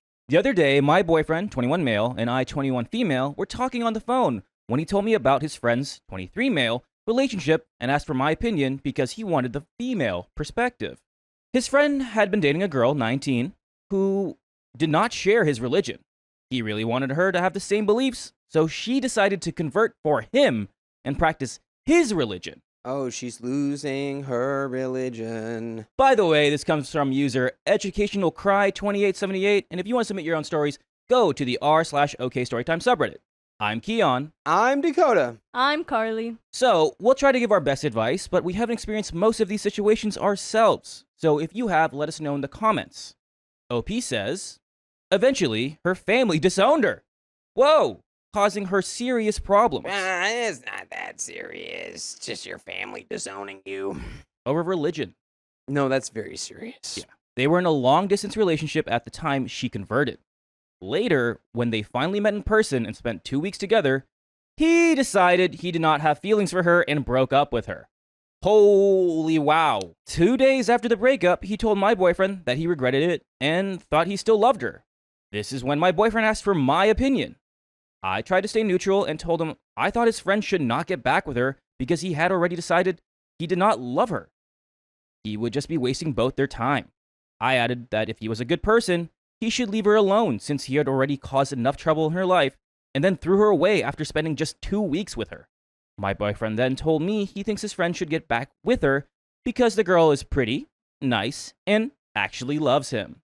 I told him that was unfair because he would be taking advantage of her. You do not love someone just because they're attractive. That is when he told me I am such a feminist and that I do not have to make everything about feminism.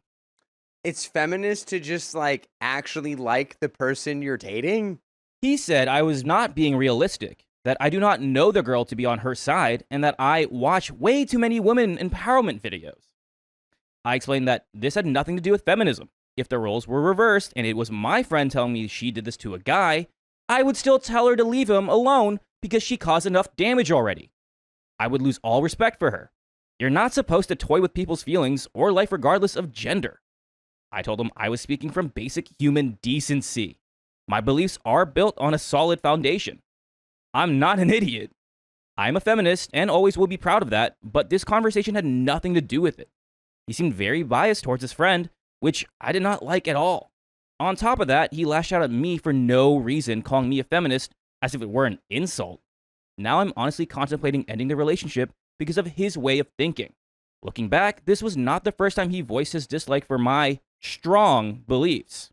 He once told me he liked me because he thought I was very feminine and he did not know I was a feminist. For the longest time, the only thing he complimented on me was my looks.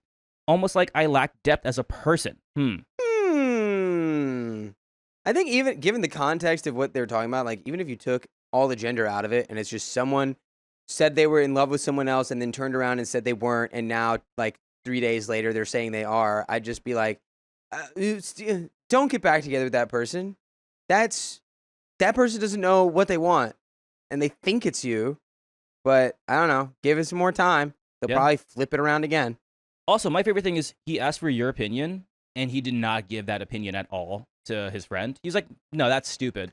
Even though I really need a female's perspective on this. Yeah. We often argued because he got upset when I disagreed with him about certain things. He just did not want to agree to disagree. I explained many times that we are not supposed to be the same person or have the same opinions, but he insisted we should agree on almost everything because that is how relationships work. Wrong. Wrong again, my guy. He made weird comments over time, but I always stood up for myself. Most of the time, he acknowledged his mistakes and apologized, which is why I chose to stay. He did not try to work on these things and be better for me. I always chalked up his behavior to his lack of experience, but now I feel like I should not be doing that. It shocks me how he is not a feminist himself, given that he has a sister who literally took care of him and raised him. She is an amazing, smart, beautiful woman. I cannot help but think, how could he not think of his sister when he says these things about other women? I was so shocked by his response, and he made it with so much hostility, I thought he was joking for a minute. According to him, his friend should try to keep this girl because she is pretty, kind, and loving, and it is hard for someone like his friend to find a girl like that because he is not that attractive and does not have many good qualities. Wow. Dang, are we going to see your good qualities anytime soon here? Yeah. You've clearly got the quality of being able to go, oh, babe, I'm so sorry. Please forgive me. And your girlfriend goes, okay. And then you never change. What a great quality. OP does say he is a good boyfriend and was great throughout our relationship, but lately I have noticed a shift in his behavior that has me rethinking everything. He lacks emotional intelligence. A huge part of me believes I deserve better, but another part tells me I cannot find the perfect guy, and that is okay. Maybe I should settle and try to help him become a better person. Then I tell myself it is not my job to fix someone, and I should do better than this. That is why I'm very conflicted.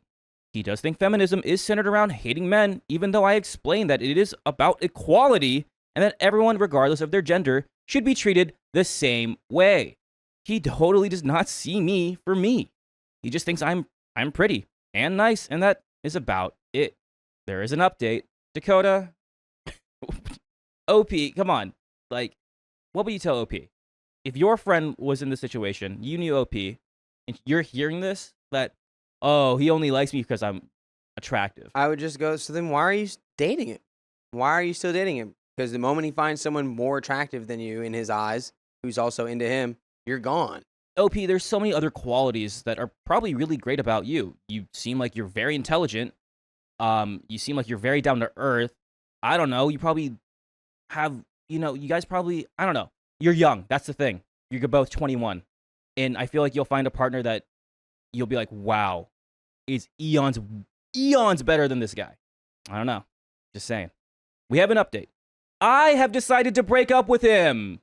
Yes. Right now, I told him we should take a break because I need time to figure things out. But honestly, I just need that space to build the courage to end things.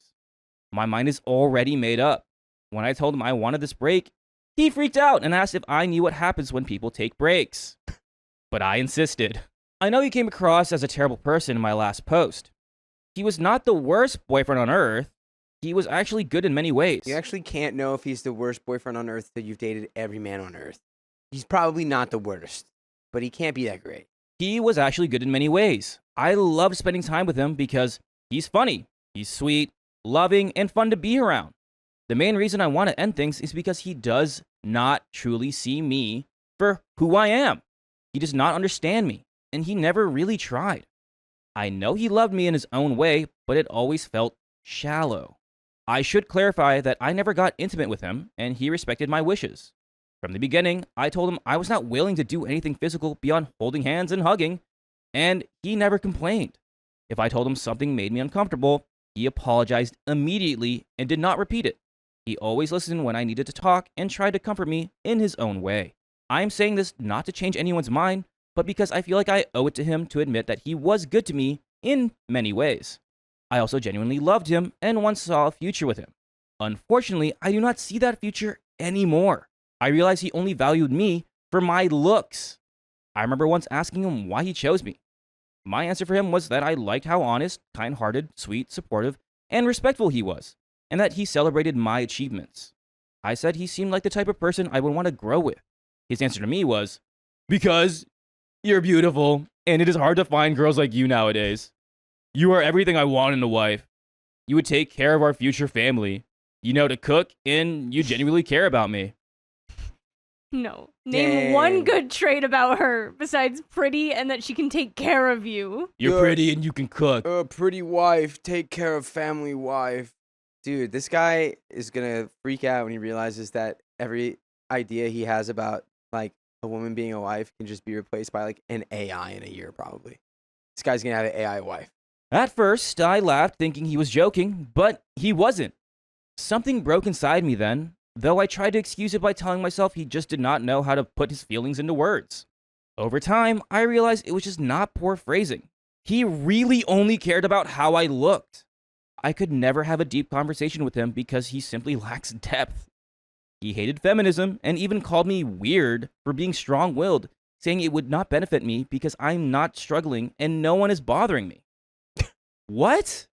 What an idiot. Dude, none of this is true. In university, I often got treated like I am an idiot because of how I look, even though I work very hard as a med student.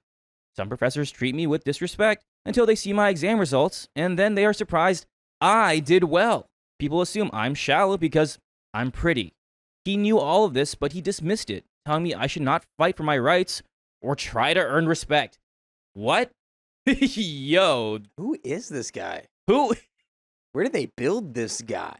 My boyfriend knew all of this, but he dismissed it, telling me I should not fight for my rights or try to earn respect. During arguments, he often tried to twist my words, put words in my mouth, or flip the situation onto me. But I always called him out and refused to fall for his manipulation. Only then he would apologize and own up to his mistakes. He once told me that he thought he was the only person in the relationship putting in effort and that I did not contribute at all, which completely blew my mind because it was far from the truth. I also realized that he took my forgiveness for granted. Sometimes he would not take our arguments seriously when I tried to resolve things maturely by talking them out. He knew that at the end of the day, I would forgive him. That was something I could never overlook because I only offer that kind of forgiveness to people I truly love and care about. It is a form of vulnerability for me, and seeing him take it for granted broke my heart. That was the breaking point for me.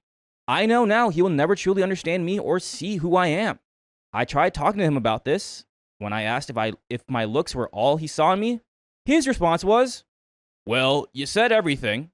So obviously the things you've said about me and you being a great future wife." What is that response? What is that response? What is that response? I told him I feel like he does not understand me or even try to. He would tell me we just have different interests, but that's not what I meant. He's never complimented me on anything except being pretty. Only recently he called me smart, and that was just because we got our exam results back. To him, I'm just pretty, just a face. He does not see that I'm kind, funny, understanding, or smart. In his eyes, I'm just a pretty girl who is hard to get, And those are his exact words. Dang. He's like, you're like the equipment from the video game that takes like the long time to get. You're just a valuable piece of asset. He only sees you for like 5% of who you actually are, OP. You're way more than that. That's insane. And these are my exact words. You can listen to full episodes with stories just like this one. Go to your favorite podcast app, such as Spotify, Apple Podcasts, iHeartRadio, and search up OK Storytime. I believe we're at probably 73. We're at 73 days in counting on content. So get to counting those 73 days up. That's right. Count them up. There's a little bit left of the story, but it seems like, OP, you did the right thing. I just think you need to find someone who values you for who you are, not just your face. Yeah. And it should be easy to find someone who values you more than this guy. It's probably because you maybe haven't had an experience with boyfriends, really. But you'll find somebody who is, like, they'll have same interests as you, agree with you, but, like, in a way that you can actually have a conversation and not be like, no, we need to agree on everything. You're going to find someone who's going to treat you well and love you for who you are. Any other words? Any words of wisdom over there, Mr. Payne? Don't rush into the next relationship super duper fast just because you find someone who treats you better than your last guy. That is a low bar. Yeah. Don't get swept up in the first next thing that comes to you. Yeah. Let's go ahead and finish the story. I also talked to him about feminism. I explained what feminism actually means, that it's about equality, that women should be treated with respect, and that they should get paid the same amount as men. I asked him if he thought it would be fair for his sister, who raised him, got paid less than a man who did the same job simply because she's a woman. He said, no, but then proceeded to argue that I'm not being harmed by men, that this does not affect me because no one is doing anything to hurt or mistreat me. I told him about situations I had been in where I was affected negatively, but instead of engaging, he changed the conversation. I tried to talk to him many times, but he genuinely could not have a serious or deep conversation. He always said he did not know and shut down anything that required him to think for more than a minute, because he was simply a shallow person. I've been through breakups before, and I know I will be just fine without him, even if it makes me sad for now. I am okay with that. And that is the end of that story. Good. It's just a sad for now. Sad for now, much happier for later.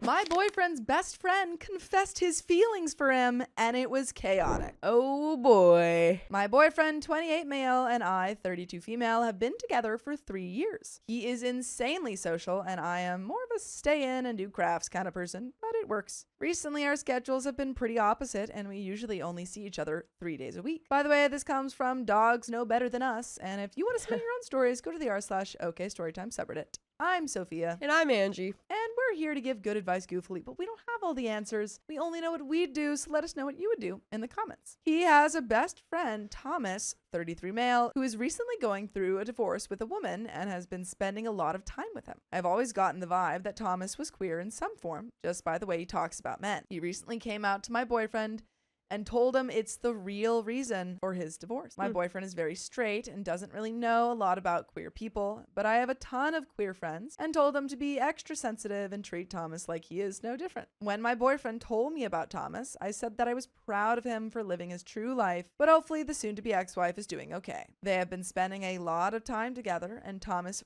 frequently stays over at his place because he works in the city but lives like 45 minutes away. Since they work together, I understood the convenience factor and I was happy they were having fun. My boyfriend left out a major part of Thomas coming out, in my opinion. Thomas also said he's had a crush on my boyfriend since they met and has feelings for him. That's a big part to leave out. That is. I asked when he told him that, and he said around a month ago. I know my boyfriend wouldn't cheat, and I am very confident he doesn't have feelings for men in general, but the thought of someone crushing on him, drinking with him, and sleeping over doesn't feel great to me. I don't ever want to be the type of partner that isolates someone from a friend, but I want to set a boundary. I'm not sure what that boundary needs to be because based on my initial reaction, my boyfriend said he'll just stop hanging out with Thomas. And I said I'm not asking him to do that. I explained to him that if I had someone who had a crush on me sleep over regularly, he would feel weird about that. And he agreed. I really don't know how to handle the situation and feel like I almost sound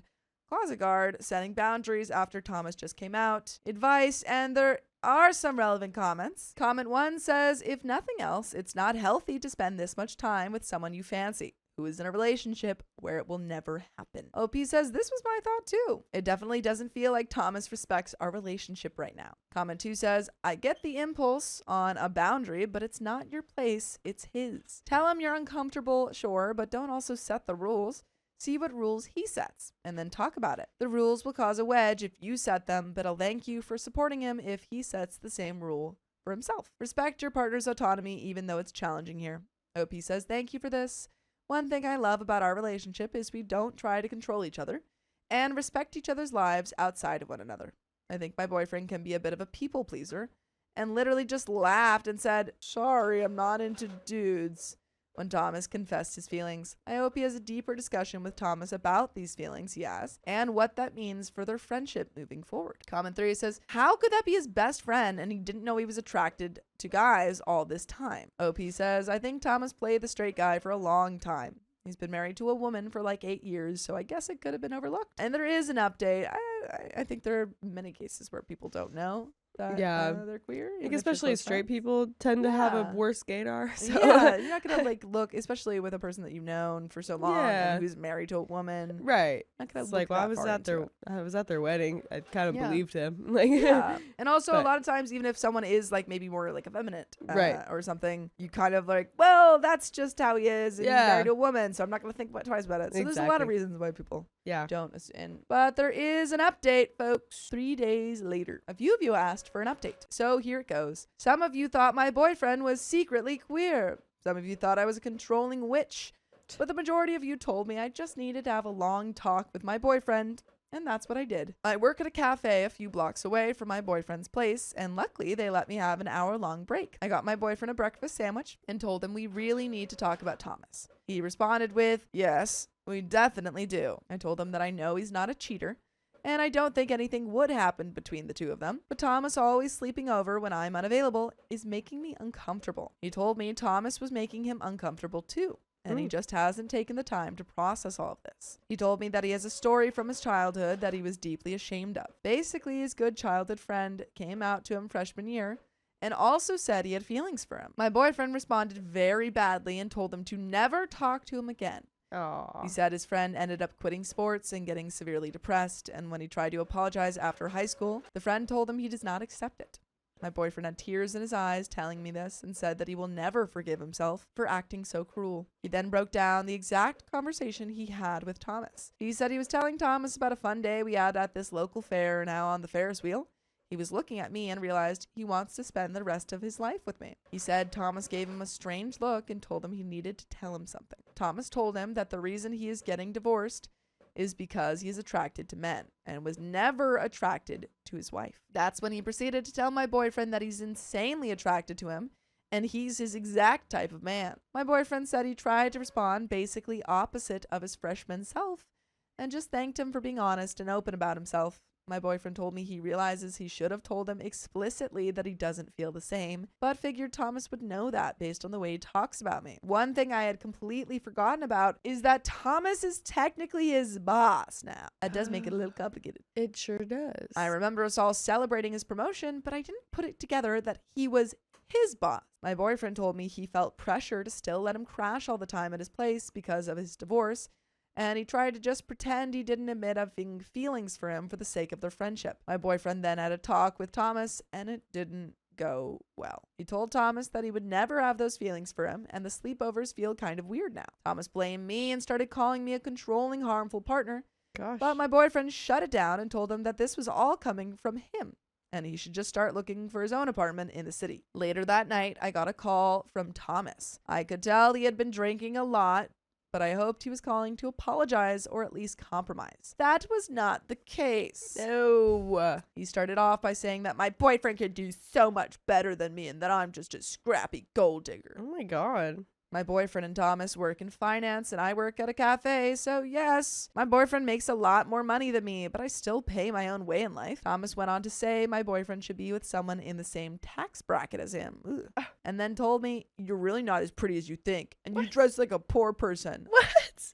Dude, stop. if you're so like high and rich and you're in your fancy new promotion, then get your own place. Yeah. You're being a gold digger by crashing in his house. It's someone else's.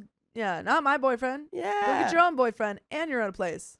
Yeah. It pissed me off, so I told him he sounded like a snob. And he's only saying this because my boyfriend basically rejected him. He then told me that if he would have made a move at the right time, he could have convinced my boyfriend to cheat, which I found insanely creepy. Yeah, that's so creepy. Jeez. Literally, why would anyone ever say that to someone? These are also just all like stupid insults. Yeah. He then started going off on a misogynistic rant about how women are just trying to trap all the attractive men and we're all horrible, blah, blah, blah. Oh my God. Yes. I ended up hanging up on him. I immediately called my boyfriend and he was pissed. I have never heard my boyfriend so mad, but he told me that Thomas is a creepy weirdo and he feels so gross that he was best friends with him for years. I told him he might want to have a talk with HR just to be safe so that Thomas doesn't retaliate, and that the whole thing is insanely inappropriate, especially because he's his boss. I feel so bad for my boyfriend because he's lost his best friend and now his job will be weird at the very least. The thing about my boyfriend is he loves his job and takes it very seriously. At first, I felt like part of this was my fault. But after reflecting, I am happy I brought it to light because it sounded like Thomas was basically planning to do something much worse to my boyfriend. But it would be bad if you didn't listen to full episodes of stories just like this. Just go to Spotify, Apple Podcasts, or iHeartRadio and search up OK Storytime. And there is a little bit left to the story. Any kind of thoughts? Yeah, I think screw this guy. Yeah, screw him. Screw him. He's not your friend. No, he's bad. Bad guy. My boyfriend has been sad today and took the day off. I really wish I could fix things. I think he's nervous about work and I don't blame him, but it breaks my heart seeing him like this. We did take my dog to the beach and my dog is such a goof that my boyfriend was laughing a lot. So that was good. Thank you everyone for all the advice, and I really wish things didn't play out this way. Comment 1 says, did you record the call when Thomas called you? Please save every single text and record every single conversation you have with him from now on. He thought he could guilt and pressure with him being his boss and all. Your boyfriend into being intimate with him? That's disgusting behavior. OP says, I didn't record the call and I really wish that I did. I genuinely assumed he was going to apologize, and it all just took me off guard. Thomas has blocked us on everything, so there really isn't much evidence of his gross behavior. OP needs to tell her boyfriend to get a lawyer. OP says he's going to talk to his uncle tomorrow, who is a lawyer, and ask him what he should do. We are both pretty clueless about what steps we need to take moving forward. And that is the end of that story, folks. Yeah, good luck, OP. Yeah. Good luck. My boyfriend is giving a strange vibe. It's making me suspicious. What, is he like in Stranger Things or something? In the beginning of the semester, I, 23 female, met a guy and we talked a bit about the political situation in his country. He's from Hong Kong and there are lots of things happening, so I wanted to know more from a person who was in the middle of it all. By the way, this comes from Sluggish Sloth, and if you want to submit your own stories, go to the r/OKStorytime subreddit. So, next thing, we went to a few dates and continued talking from time to time. I discovered that he is 10 years older than me, which I would never guess. We are both in our master's degree. I am going to graduate this year. We started dating in the beginning of December, but there was something strange I could not quite put my finger on. For example, for our second date, we went to a cafe that he chose. I am plant-based and he was fully aware of it. However, he chose the place where I could order nothing despite there being a vegan-friendly place right next to it.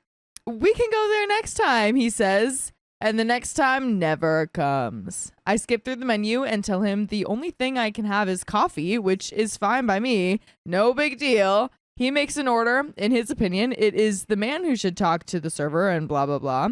And after getting himself food and drinks, he forgets about my coffee. He gives me a strange look when I tell the waiter to bring coffee for me. Again, no big deal. One problem I have in our relationship is that he is incredibly clingy. After our first kiss, which was 2 dates in, he told me that he loved me, and a few days after that, he told me stories about how we will get married and get settled. His sister comes to visit soon, and he asked me if I want to arrange a pre-wedding photo shoot. It is a huge red flag, and my gut instinct is telling me something is wrong. Between things, he tells me that he will move in my current flat after my roommate moves out in a few months. He texts nonstop and wants an answer right away. If he does not get it, I'm in the shower or talking on the phone or in the middle of something, he will keep calling until he gets a response. A week into dating, I fall ill with pneumonia. He continues to text me in his usual pace, this time asking me if he can come over. I have a high fever to the point where I can barely lift a limb, and getting guests is not the best idea by that point. He does not ask how I feel, but bombards me with messages about him going to my house. A few days before departure, I have to run errands before I fly home and get groceries for the remaining days, as my pantry is completely empty. He does not offer help, but goes to my place and starts ringing the bell at least 20 times, scaring my roommate and myself. This is totally not a normal thing in Europe. My roommate told him that we were not waiting for anyone as I was in the bathroom, but he continued calling. By that point, I was scared and angry at the same time. Again, I did not invite him, but said that I was going out to get groceries. As I come out, he stands next to the entry to the building waiting for me. When we went to shop together, and it took at least an hour to do things I alone would have finished in a few minutes. He asks me how I feel. I say that I feel awful, and he immediately starts saying how I shouldn't say that because it breaks his heart. I went home for Christmas, and my pneumonia got so bad that I couldn't talk or function, really. Sometimes I didn't have the strength to pick up my phone and type a message. He was disappointed that there wasn't enough communication between us during the holidays, and I totally understand him. It was my fault, and I'm not trying to disguise it. I'm thankful that he understood how I felt being sick and dealing with lots of family drama. Over the Christmas, he texts me a few things, including a photo of a dessert that I wanted to try for a long time. As soon as he discovers for how long I wanted to try it, he says that he bought it for me. Very sweet of him, I thought. The last Star Wars movie premiered the day I flew home, and of course, I was not able to watch it as I was so ill that I could hardly think. He begs me not to watch the new movie while I'm at home to make it special so that we can watch it for the first time together. He knows how much of a fan I am, and if he wants to share the last movie in the current trilogy, it means a lot to me. I get back from my home country and still feel a bit sick, so my best bet is to stay in bed and not risk getting complications or pneumonia all over again, which has happened in the past. When we met, he tells me that he watched Star Wars with the guy that he just met, and they went together to make that guy's first Star Wars movie special. No big deal to me, I just shake it off. Before we met, he keeps texting me about, why don't you want to get out of the house when I bought you all this stuff? Implying how ungrateful I am. It came up several times, and I felt incredibly guilty. Now, I'm not materialistic by nature, and you can't really lure me in with things, but I was looking forward to seeing him and giving him a present that I carefully chose for him, which was traditional food and drinks from my country. We met at his place, and I enjoyed spending time with him. He got me a few granola bars, which were really good, some stickers, and I thought about covering my old laptop with stickers, so I really appreciated the cute gift. Next, he takes out a bag with a hoodie and tells me to put it on. It's a bit too big, but incredibly cozy, and it's my favorite color. I say thank you, hug him, and he suddenly asks me if I want to keep it. What? Now I feel like he bought it for somebody else, maybe himself, and I am pushing him to gift it to me. What? I think he might have just been asking if you like it enough to not return it. But regardless, look. True, that could be it. Neither of y'all should be dating one another. Yeah, I just don't like it. I don't understand why he didn't present it in a clear way, but misunderstandings happen. Next thing, he says that he is surprised that a small is big for me, and in his opinion, I am a size medium in unisex clothing. Now, I am by no means big or unhealthy. I have perfectly normal BMI in the lower numbers, but that hurt a bit. He made a few remarks how he wanted to go to the gym and get in shape together and lose weight. That just made my stomach actually turn, do somersaults. Like, disgusting. How do we... I get it. Like, sometimes people just, like, can't see this stuff. Sure. But, like, it feels like you do see this stuff, OP, and you kind of feel it. But then you just go, I'm actually just going to put that aside. Right. And you feel all of these things as being wrong and bad. Right. And then you go, actually, I'm just going to put up with it. You do not, none of you out there have to do that. Yeah. No, not at all. It's not like I should put it aside because we're dating and that's just what you do. No. Not with this stuff. Not at all. No. Oh, boy. Again, my weight is perfectly normal, and I am not looking to lose any numbers on scale, which I told him, but the remarks continued. In an attempt to improve the situation, I ask about the dessert, and he tells me that he didn't get it because it was too expensive. Not a big deal, I guess, but at that point, most things in our very new relationship are the no big dealers. I am on a very strict budget due to my current very tight financial situation, and I can understand how even a €3 treat can be something that he couldn't afford while traveling with his friend for Christmas. It is not the fact that he didn't get me the treat, but his action of telling me he did, but then deciding against it. Exactly. Maybe it's a clash of cultures because we both are not from the EU, but I felt like it meant nothing to him if he couldn't keep his word. We meet once again, and he wants to pick up a few groceries. Not a problem, but he picks up the exact same dessert that he said that he was going to get for me when he was visiting his friend over Christmas, asks me about how much I want to try it, where I heard about it, and it goes on. Next, he says that he'll get it for me, but puts it back on the shelf like nothing happened and picks up other groceries. By that point, I just don't know what to say because that will feel like I am shaming him into buying me a freaking €2 pack of sweets. I lived without it for 23 years and will surely survive without it. But again, inside, I feel like something is wrong. We make a meal together and watch a movie, and he walks me home.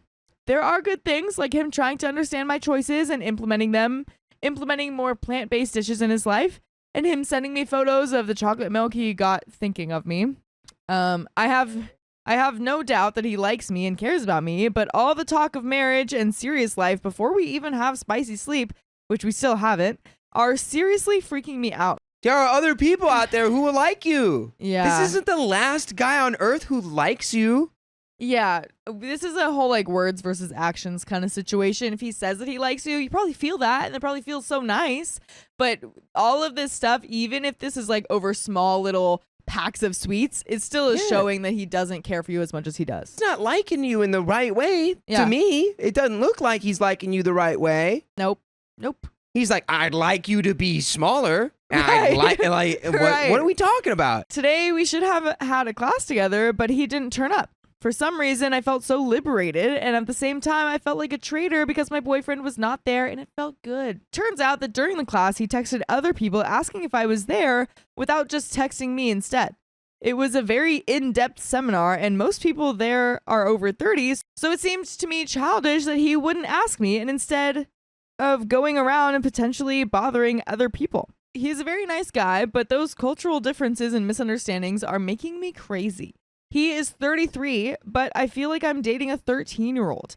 He has never cooked or cleaned, doesn't read or watch any movies. I'm afraid at this point we have nothing to talk about except the parties that he went to the other night.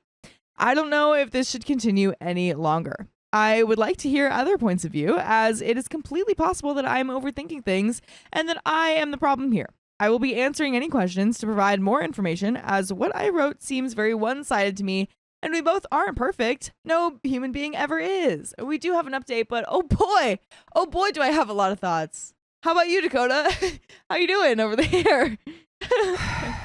Oh boy. There's so many of these stories. The core issue is just like somebody who like cannot decide for themselves like what they want or like what is right. Yeah. Because they don't have like a clear example of what should be. They're just like, I'm feeling like everything about my relationship is wrong, but also, am I just wrong about everything I ever think about? Yeah. And it's like, we have to be assured in ourselves. Yes. To some level. Yeah, it's such a important thing to learn about like what just feels right in general, like in your core, you know? And the fact that she said like, he wasn't there and I felt relieved. That is not something that you need to change. That is like the most important gut feeling that you need to listen to in your whole entire life. Even with friends. I've had friends where it's like, oh, I feel worse after hanging out with them. That is not how it should be in any sort of relationship. Correct. So it's like listen to that. This whole story, it's like OP's just having like the light bulb like go off above their head, and then they just grab the little wire and they go tick, tick, and they turn it off every time. Yeah. And it feels really like this time they kept it on. Hopefully. Like, yeah. Now, when I felt relieved, I think now Yeah. I don't think that this should continue. Yeah. Am I right though? I could be totally wrong. Am I right? Yeah. Like, you're right. You are correct. You are absolutely correct. We do have an update though. Thank you everyone who took time out of their day to answer and help me.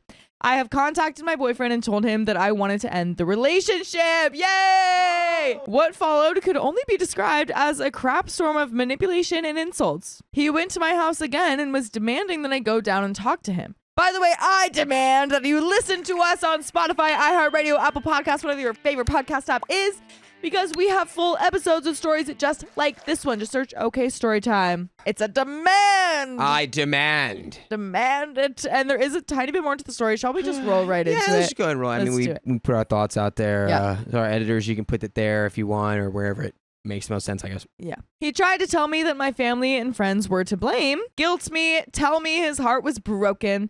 He ended his tirade by saying that I'm not capable of understanding what I want and need, and stating that he forgives me and will talk to me later when I understand what I have done and what I have lost. He tried to frame himself as the only living being that cared about me, despite me having a very supportive family and great friends. He truly showed his face. Please, if you ever doubt your relationship or your partner, listen to your gut instinct. It turns out my ex had anger issues, and nobody knows what could happen if I hadn't ended our relationship. And that is the end of that story. Hallelujah. Hallelujah. She saw the light. Yeah, that is like classic manipulator trying to isolate you, but you know your friends and family way longer than he did. Right. So there's Thank no God. reason that he is like, there's no way that he's suddenly opening your eyes to like how bad they are. I kissed my crush while still dating my boyfriend. OP, you can't cheat like that. Around a year ago, I committed to college to run across country and track. I was searching through Instagram for the team and was looking for my teammates that would be joining me in the upcoming year. I found a guy, let's call him Emmett, who did similar events as me. I thought he was cute, and I started to have a crush on him. Oh. By the way, this comes from Gail Runner, and if you want to submit your own stories, go to the r/OKStorytime subreddit. I'm Sophia. I'm Angie. And I'm Keon.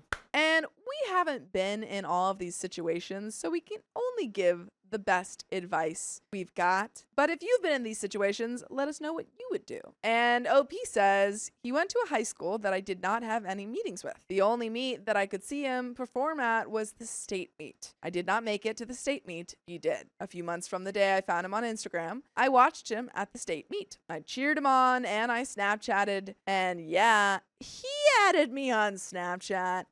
Oh, whoa. You guys are practically married. Yup. And asked if we could meet up. He agreed, but we didn't meet up. He was very upset due to his poor performance. The only plus that came from the meet was we started a Snapchat streak. Emmett and I met up in between our orientations. I made a bad impression because I had laryngitis. I sounded like a frog. I know. I got butterflies when I was talking to him. That interaction made me very excited for college. For cross country, I had to move a week earlier than everyone else at my college. That week later, all the freshmen, aka me, had to go to a welcoming college and go through some college rules. I checked my phone before they started to talk, and I saw it was Emmett's birthday.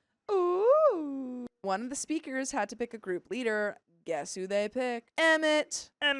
I was in the section of seating to be in his group. I was so excited to be in his group. I tried to talk to him, but it was very minimal. I said happy birthday to him, and he appreciated it. After we got let out of the meeting, I decided to give him a birthday card and get him cupcakes. Oh. I planned to take the stuff to his room. He lived in a different dorm building than me. When I was walking around in my first week at college, before everyone else came, I saw what room he lived in. In the evening, I went to give him the card and cupcakes. Emmett was very surprised by the stuff I gave him. I talked to him a little bit, and I also met his roommates. After we talked for a while, we all went to a little dance that was hosted by the college. At first, Emmett went but lost interest in it. From him not staying, I thought he did not want to be by me. I was sitting in one of my classes waiting for it to start. Then Emmett walks in. Ooh. There was an open seat next to me, but he did not sit next to me. After that class, I wanted to talk to the professor. I was waiting in line to talk to the professor, and Emmett came in line too. We talked for a little bit, and I found out that he didn't know that I was in the class. The next time we had that class, he came and sat by me. Ooh. I had to move on from Emmett. I started to talk to another guy. That guy and I did not last very long. He broke up with his ex because of me at first. Whoa. Heartbreaker, OP. He then ignored me and got back with his ex. Yikes. I then go from random guy to guy. I got lost. During my troubled time of hopping from guy to guy, a big shock came. At dinner one night, a group of freshmen across the country and I were eating. Emmett and his roommates ate at the table with us. As the rest of them got up, Emmett stayed. I found that very weird of him to stay at dinner for that long. After dinner, he Snapchatted with me. He told me that he thought my friend, let's call her Faith, was cute. No, No. not the friend. Ah. My heart dropped. Inside, I liked him, but I disregarded my feelings for my friend. They started dating because of my help. They were each other's first kiss. I thought that the relationship was going well. He would come to our cross-country meetings. They would always hang out in Faith's room. They never show affection or like they were dating around campus. It just felt off. Then Faith began to get panic attacks. I found out that they were doing intimate things. From the timing of everything, I knew that the relationship was causing Faith problems. After they dated for 3 months, they got into a horrible fight. I was at the library when their fight happened, and I ran to Faith's room to figure out what happened. In her panic state, I got a general story of what went down. I then went to Emmett's room to hear his side of the story. Emmett and I talked for a long time about his and Faith's relationship. I felt horrible for him. His first relationship wasn't like what he thought it would be. He didn't get to know her very well. They never had a deep conversation. He told her that he loved her, but he didn't know what love was. I felt like we had a deeper conversation than what he and Faith had ever had. I told him to follow his heart. As I was leaving his room, I gave him a hug. My heart stopped when he hugged me. The next day, Emmett broke up with Faith. Towards the end of Emmett and Faith's relationship, I started to talk to a guy. Let's call him Rob. I found Rob on Tinder. I rarely used Tinder. I talked to him for around 2 months. Then we started to date. He has seen me at my worst. I've told him I love him. I'm still with him currently, but I've started to lose feelings for him. One reason why I'm losing feelings for him is the distance. We go to the same college and we hang out most days. However, back in our hometowns, we live 3 hours away. You go to the same college? Yeah, so that sounds like back then you have a lot of distance, but now you hang out all the time. So what's the issue? I don't understand that's a kind of a crazy thing to say. Yeah. That'd be like, if that were true, no one in college would have relationships. Yeah, I just don't get that. That doesn't make sense. I there is no distance. There- You go to the yeah. same college. Yeah. Huh? Like what you're making it up by talking about your distance back home. But what do you mean? That doesn't make any sense. I hate face-to-face interactions. I do not like texting because it's hard to express myself and give emotion. Video chats get boring after not that long. Another reason why is because he is struggling with my mental health. I was recently diagnosed with anxiety and depression, and I had a past of self-harm. Rob has some mental health issues too. I got medications and I'm still adapting to it. My mental health overall has been improving, but it still needs some work. Rob has recently been putting a negative cloud over me. He would always pick pointless arguments. He would question everything that I did, even with simple things. He would always question if I loved him or not. He would ask me questions when I didn't say anything, when I wanted to just think. He would literally question me if I were to take a deep breath. Before Rob and I started talking, he was very active physically and romantically. I had been intimate before too, but my interest in that area wasn't as strong as his. Personally, I wanted to take a step back from intimacy. I had gone through a very unhealthy and hurtful relationship in high school, and I wanted to distance myself from that side of things. My mental health issues sparked from that relationship. When I started to be with Rob, I told him that I didn't want to be physically intimate. Although he said he understood, I still felt like we were being intimate more often than I was comfortable with. To me, it didn't feel like true affection or connection. Well, he thought it did. Honestly, I would have preferred not to be intimate at all. You might be wondering what my situation is. Well, during our spring break, I got very bored. One day, on a whim, I asked Emmett to hang out as friends. You need to break up with your boyfriend. You don't like your boyfriend. And she said that she's still with him. You literally Break don't up like with your boyfriend. Yeah, because you're bored. Because You you're literally bored. said You you said are it. bored. Emmett drove an hour and a half to pick me up. We drove to the big city that I live nearby. We went on a walk and we were talking about a lot of random things. It mainly was making fun of each other. We went back to his car and sat in there and kept talking. We got into a friendly fight. Then we started to wrestle a little. I leaned in towards Emmett and we began to kiss. Fool, you fool. You wrestled a little bit? You wrestled? What? We made out for a very long time. He was feeling my chest and my butt. Ew. Ew. I had imagined that moment for a year at that point. By the way, I imagine that you guys can listen to full episodes of stories just like this. Just go to Spotify, Apple Podcasts, or iHeartRadio and search up OK Storytime. There is a little bit left to this story, but what do you think? I think you silly goose, Opie. Silly goose. You silly goose. I think you should break up with your boyfriend. Break up with your boyfriend. You just cheated on your boyfriend. Yeah, you don't like him. You hate him, actually. Yeah, you're bored with him, and you think that being closer together is actually too much distance. Like, I feel like I don't understand she anything said yet. she had a distance problem, and it sounds like she's like, the distance problem is that we're too close to each other. Yeah, you can't the distance problem is that they're still together. Right. I don't know what to say to you, OP. Yeah. I don't Break up with your boyfriend. Yeah. After we stopped, he had to take me home. The car ride back was very odd because we did not speak that much. As he pulled up to my house, I wanted to give him one last kiss, but he denied. I said okay and left his car. I was in shock afterwards. I kissed Emmett. No, say it like she was giddy. I kissed Emmett. Yeah. He did not Snapchat me for a few hours, and I knew something was wrong. I texted about what had happened, and we both agreed that it was weird and that we should let that go and retain our friendship. I couldn't let it go. I wanted him, but I don't know how he feels about me. I think you do, OP. Dude, I he think literally we all made out with know- you. We all know how he feels about you. I don't think he's that interested in you. He just made out with you, didn't want to kiss you goodbye, Yeah. didn't talk to you in the car, and isn't talking to you on Snapchat. I feel like what's wrong here is the fact that he's not into you. Sorry, girl. Also, break up with Uh-oh. your boyfriend. Yeah. Uh-oh, OP, you might be a bad kisser. Well, if they made out for, well, yeah, no, they. I have a song that reminds me of Emmett. I have been listening to that song since the state meet. Oh my god. My God. This girl, she's poor girl. I can't stop listening to that song. I can't stop thinking about that moment. I can't stop thinking about Emmett. I want to work things out with Rob. However, the vid makes seeing him hard. I don't want to tell Rob that I kissed Emmett. I don't know what to do. What should I do? Break up with your boyfriend. Yes. Break up with your boyfriend. Maybe like invest in some hobbies. Like Get some hobbies, girl. some Get some hobbies. hobbies. I feel like, I don't know, if you think that something's wrong with like Emmett when he's not talking to you and stuff, I feel like you're too too in deep. Yeah, Too far in. You're so Oh, head over man. heels for this boy. You sweet child. You're probably just young and just Yeah. all like ooh, Literally. romance, rom-coms, whatever. But I don't think you're in one. I just have a feeling, you kissed him, that's so exciting. I don't think it's gonna be everything that you wanted. So don't get too hooked on this guy. Yeah. Have some things for yourself just in case. But not Rob. Yeah, also, Let Rob go. definitely. Rob cannot be your hobby. That's my No. one condition. Robbie. Oh, you're Robbie? But that's the end of that story. My boyfriend lied to me about being divorced to his wife. That's bad. I, 35 female, am from an Asian country and have worked in a government organization for 5 years. At work, I'm kind of famous for being the girl who never dates coworkers. It is one of my principles. Important for later. I'm famous. I'm famous. By for the way, not dating anyone. By the way, this comes from Natural Strain 7210 on the Charlotte Dobre YouTube subreddit. And if you want to spin your own stories, go to the r/OKStorytime subreddit.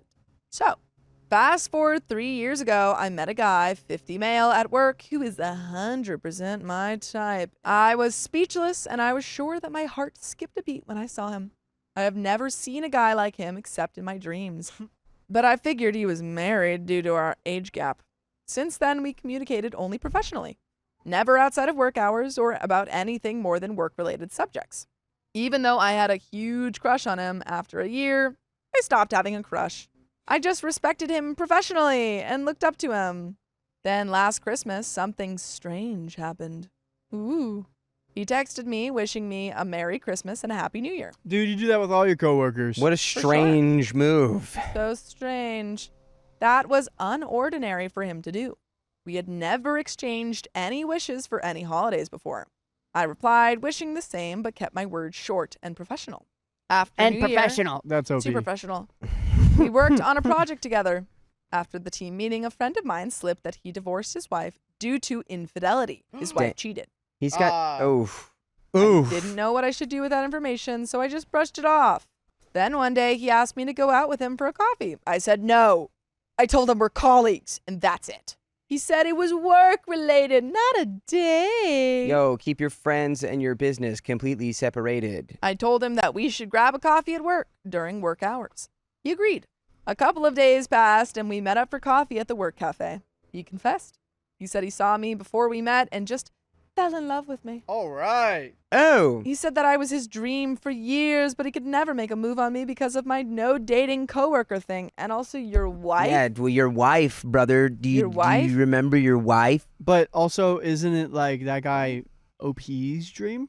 And can't they be in a dream together? I don't mean, know. yeah, I if don't know you what this- divorce your wife, I Yeah. guess. He said he had just been looking after me from a distance for all these years without my knowledge. Creepy.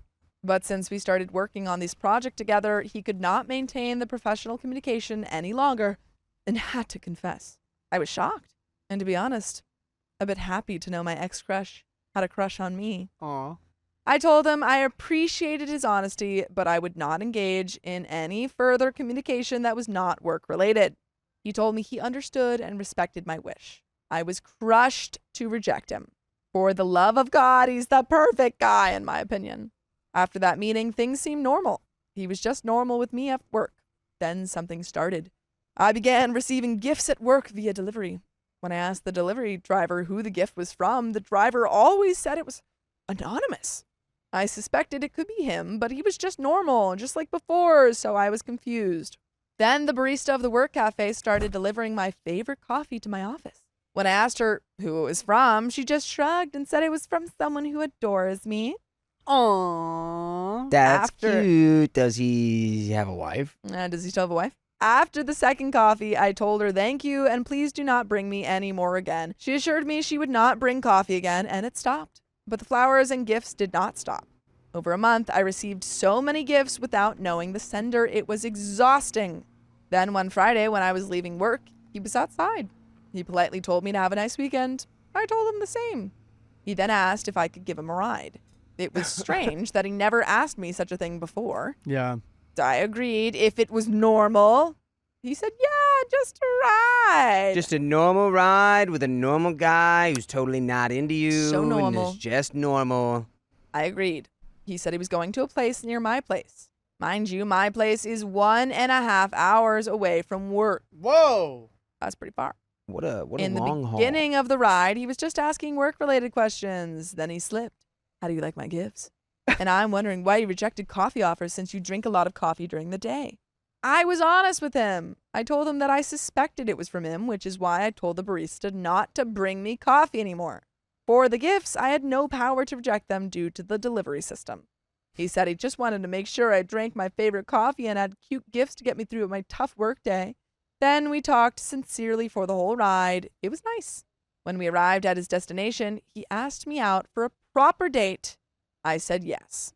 During the first date, I asked him about his marriage situation. He said he's divorced and has a 9-year-old boy. I told him to be truly honest with me regarding his marriage. I also asked him to be professional with me at work and to separate our relationship from work. He agreed. After 2 months into our relationship, it was just perfect. We were so similar and compatible that I once thought he might be my soulmate. He was so careful and thoughtful of me throughout our relationship. He's kind of a tough guy at work, but well respected. But when he's with me, he's so kind and soft. He always told me that he's obsessed with me and thinks I'm his soulmate. At the time, I thought this was kind of cute. After half a year, things started to escalate. He started to talk about the future. He was really good to me. I told him I felt the same as him and was seeing a future with him. Aw. Then he dropped the bomb. He said he's still in the divorce situation with his wife. I was shocked. Well, Well, I mean, that like, take if a while? it's still going on, that's one thing. But the thing if is- he still, like, has a secret, like, if they're still married and acting like they're different. husband and wife. But he lied about it. So I don't even care that he's divorcing his wife. He lied about it. But, like, She asked him for is he complete emotionally lying about it? Where it's like, yeah, I'm divorced from my wife. Like, honesty. it's just that I can't legally, like, be married to you at the same time because I the don't divorce know. is still proceeding. I would feel super betrayed if he lied about it, and I asked him for honesty. I told him that he said he was already divorced. He said he hasn't been living with his wife for more than a year now, and they have a boy who's 9. So they constantly connect with each other regarding their child. I told him I understood that he had to keep communication with his wife regarding his child, but if he was not fully divorced yet, I didn't feel comfortable being with him. I told him we should take a break and stay no contact until everything settles. He was crushed, but said he understood where I stood, so we separated. After 2 weeks, he reached out to me saying no contact was unaliving him. He said he had already made his decision to divorce his wife long before we started seeing each other, so there was no problem with us continuing our relationship. I told him I felt like an affair partner for him during his divorce, which is why we needed to have a timeout. He said he understood my feelings, but wanted to have a normal communication with me during this timeout. I told him no, because if we stayed in contact but didn't see each other, it would feel like torture for me. He said he would keep our conversation professional and friendly, nothing more. And this man is definitely a man of his word. I told him we could try. For another 2 weeks, his messages were normal, friendly, and professional, occasionally taking care of me. But his work performance drastically dropped, and he started to look worn out all the time at work. Then one day, he bombarded me with messages that he missed me, was losing his mind over the timeout, and couldn't concentrate without me.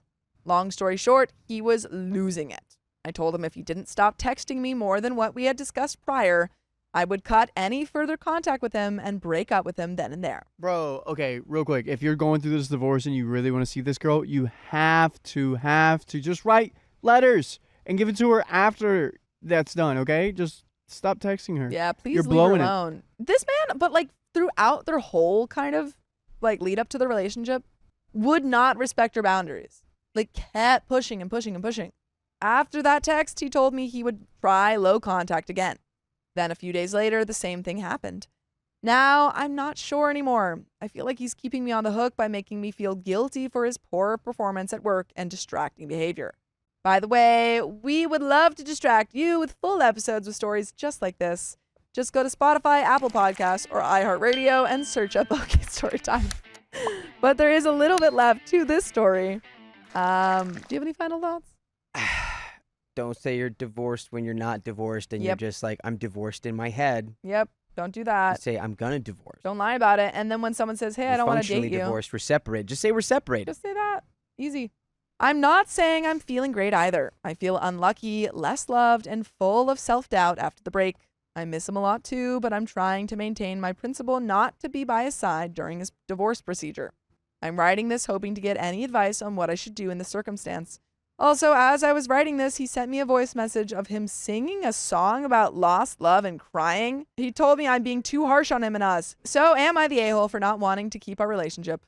Comment 1, his love for you sounds an awful lot like obsession. He literally said that he was obsessed with you, which can be cute at the beginning, but it could evolve into something very unhealthy. It's already there. We've already evolved. You already set some reasonable boundaries with him, and he doesn't seem able to respect them. Unfortunately, that's the kind of behavior that usually gets worse over time. I'd say you lay it out very clearly one last time that you won't have any romantic involvement with him until his divorce is finalized, and that's all. If he still doesn't respect that, then cut it off in the most brutal way you can. Love bombing is different from love, and the signs he's showing you are not promising at all for a healthy future together. And that's the end of that story. Good luck, OP.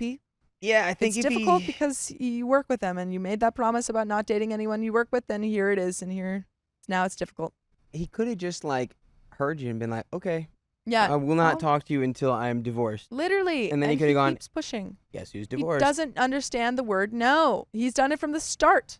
You like literally gave him the blueprint of like, here's how we can make this work. You said, just be honest with me. And he said, lies. We no talk until you get divorced. And then Try you're like, stop. but I can't. But I'm so But sad. I can't. Boo-hoo. Okay, well then I guess I don't like you anymore because what? Bye.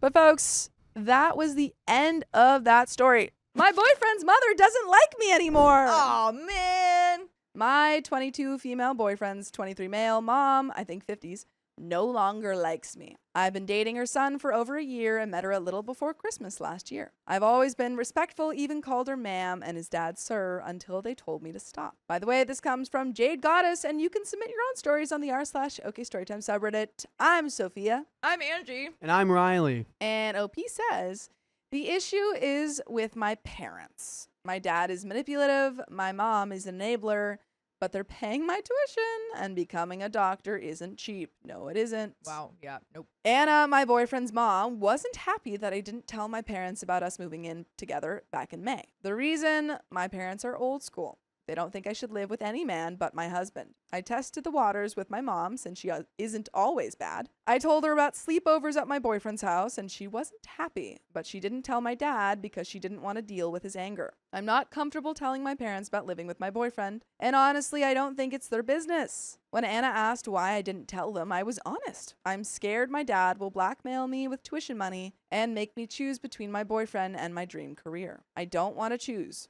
I want both. Anna wasn't comfortable with my decision, but said she understood. I promised once I found another way to pay for school, I'd tell them since they'd have nothing to use against me. She seems satisfied. About a month later, my boyfriend told me Anna thinks I'm not telling my parents, so I'd have a safety net if we broke up. I told my boyfriend I'd rather live in my car than go back to my parents' house. Last weekend, Anna went off on me saying I'm disrespecting her and her son. I'll admit, work was stressing me out, and I was easily agitated when my boyfriend accidentally pushed my buttons. But I apologized many times and told him I'd do anything to make it up to him because it was wrong to take my stress out on him. I never yelled, hit him, or called him names. I just shut down when upset and cried by myself. My boyfriend told me what to do.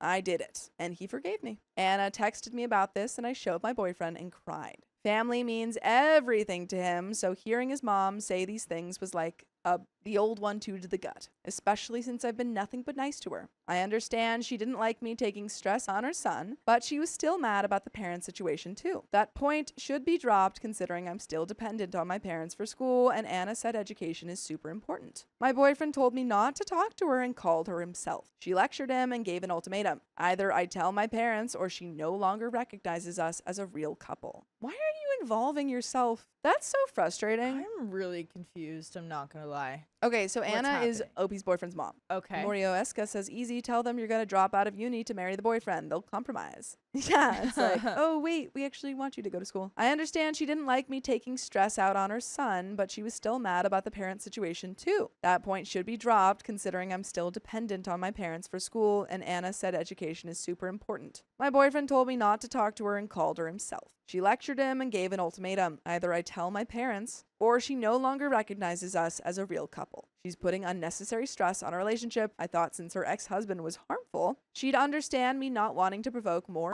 from my family. Because Anna matters to my boyfriend, I'm willing to try fixing her issue with me so she can accept me. What do you suggest? Edit, my boyfriend does stand up for me. He told Anna she was being disrespectful, that he's a grown adult who can make his own choices. She can have opinions, but she can't share them with him or me. I mean, I would have told OP to block Anna. Because why is she texting your girlfriend? Literally. About the circumstances under which you guys can be together. I'd be like, Mom, you need to never text my girlfriend again, please. It's just so weird. It's like, don't get involved in my family's drama now. Like, because then in one case, it's like, okay, if I don't tell them, then she'll make us break up. Yeah. When we're two adults living apart from her. But if I do tell, then my parents possibly won't even pay for my tuition and will maybe make us break up, however that works. It is literally up to OP and her boyfriend whether or not he's okay with her keeping the secret from her parents. Yeah. She doesn't even like. Yeah. And can we lie to Anna? Like, can we lie? Yeah. And say, yeah, we told them. Yeah. Because there's no reason that they would have each other's phone numbers Hopefully if not. OP's parents didn't know, right? He doesn't care if she likes me because we love each other and I'm part of his family now. He said he won't ask for her approval and her opinion doesn't matter. Since he feels this way, maybe I don't need to stress about this anymore. I just got home and we talked about his conversation with his mom. I only focused on Anna and me because that's where the conflict is coming from. And there are some comments. Comment 1 says, girl, you don't have a parent problem. You have a boyfriend problem. Let him go back to his mother. She's spending way too much time in your business. If you need him for the rent, get a roommate.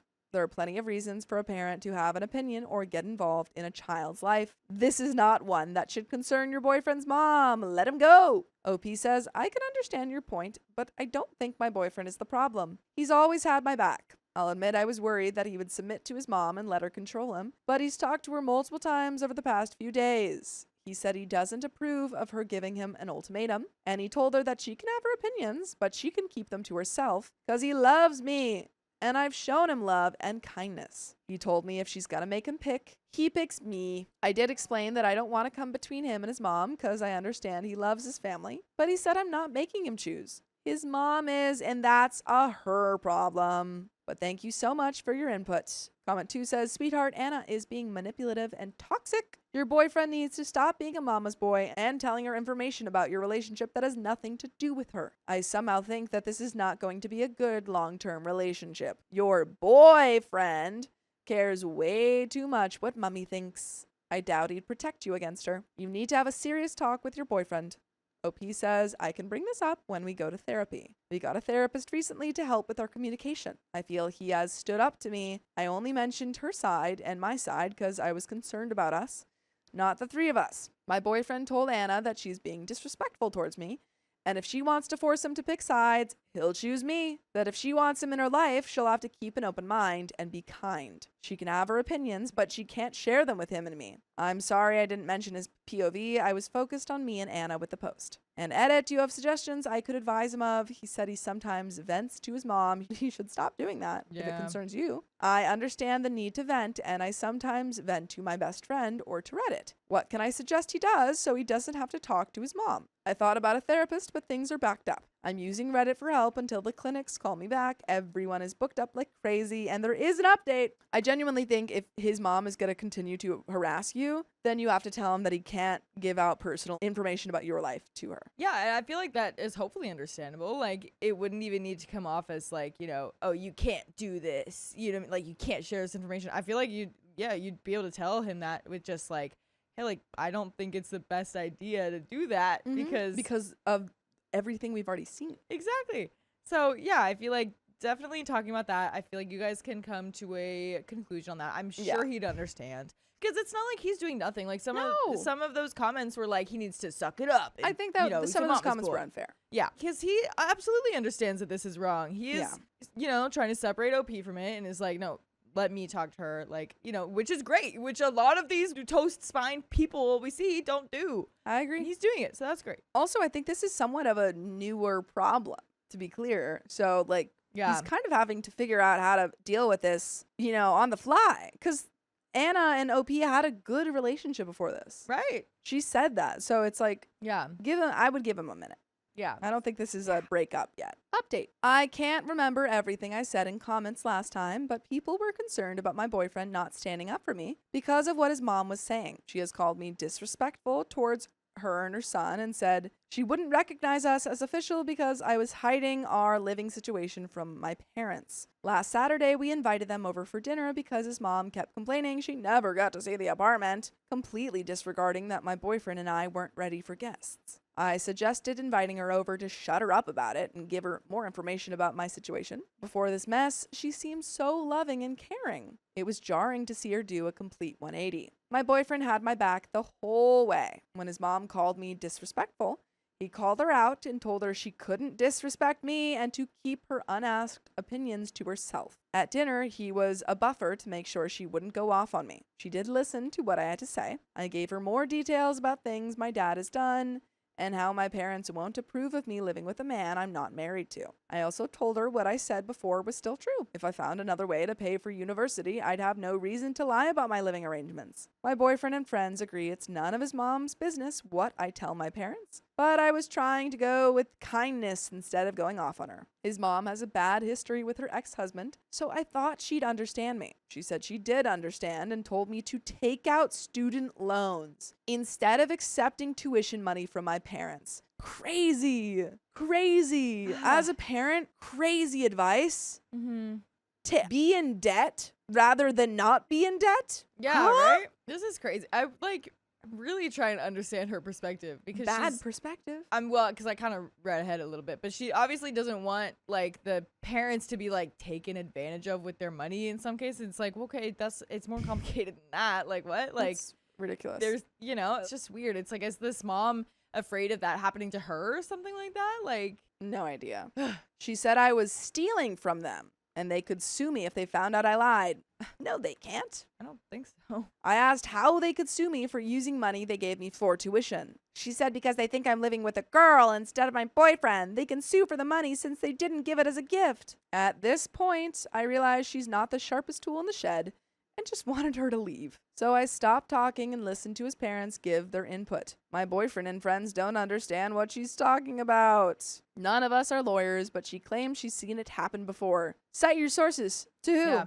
When? I need How? receipts. This makes no sense to me. My boyfriend supports my decision not to take out loans if I can help it. He has loans and doesn't want me to have debt too. By the way, you wouldn't be in debt to us if you listened to full episodes with stories just like this. Just go to Spotify, Apple Podcasts, or iHeartRadio, and you'll be debt-free from us. There's a little bit left to this story. Do you have any final thoughts? She doesn't know what she's talking about. She doesn't have a gosh dang clue what she's talking about. I bet you she wishes she has the money so she could have the power over OP to do whatever she wants. Yeah, she's just like, oh my gosh, OP is gonna do this to me someday, or like I am having no control. I wish I had this money to hang over their head. Yeah. It's so silly. Yeah, So it's very very silly. silly. But there's a little bit left. Yes, there is. I'm done discussing this with her. I only explained myself, so I can't say I didn't try to fix things. I was being extremely nice for my boyfriend's sake because I don't want to make him choose between me and his mom. His mom already gave him that ultimatum weeks ago, and he chose me. We love each other, and she isn't changing that. My boyfriend has been amazing. He's had my back, supported me, and agrees his mom wasn't giving good advice. I've done my due diligence, and if she oversteps in the future, I'll make my boundaries clear and she can either respect them or leave me alone. We have a vacation already paid for in July 2022 with his parents, aunt, and cousins. My boyfriend and I are seeing a couples therapist who thinks we're doing well. Maybe if his mom still has issues, she can come to therapy. Right now, I'm focusing on myself and my relationship with my boyfriend because those are what's important in my life, not other people's opinions. Comment 1 says, I'm not a civil law attorney, but I am a family law attorney. I don't know where you live, so there may be some very weird statute in your jurisdiction, but I am 99% certain that she is A, incorrect about your parents being able to sue you, B, aware that she's incorrect and just trying to scare you into doing what she wants, C, kind of a clown. I am a lawyer, but I'm not your lawyer, and this is not legal advice. Folks, that's the end of that story. My boyfriend keeps a list of all his expenses from our relationship. Get paid, brother. I, female 25, have been with my boyfriend, male 26, for about 2 years. We're currently separated, but we're already thinking about moving in together. I found out today that my boyfriend has a list on his phones with all his expenses and gifts along with their prices. By the way, this comes from BZ Throwaway 6466, and if you want to submit your own stories, go to the r/OKStorytime subreddit. I'm Sophia. I'm Dakota. And I'm Keon. And OP says he made a joke out of the blue and said that he spent exactly 26 euros on me on Valentine's Day. It irritated me a bit, and I didn't think anything of it, but unfortunately, he then said that if we broke up, I would owe him exactly 280 euros. He's been with you for 2 years, and he's only spent 280 euros on you? It's embarrassing. Really sad, and he's That's really keeping track of that too. Also, really sad. That's embarrassing.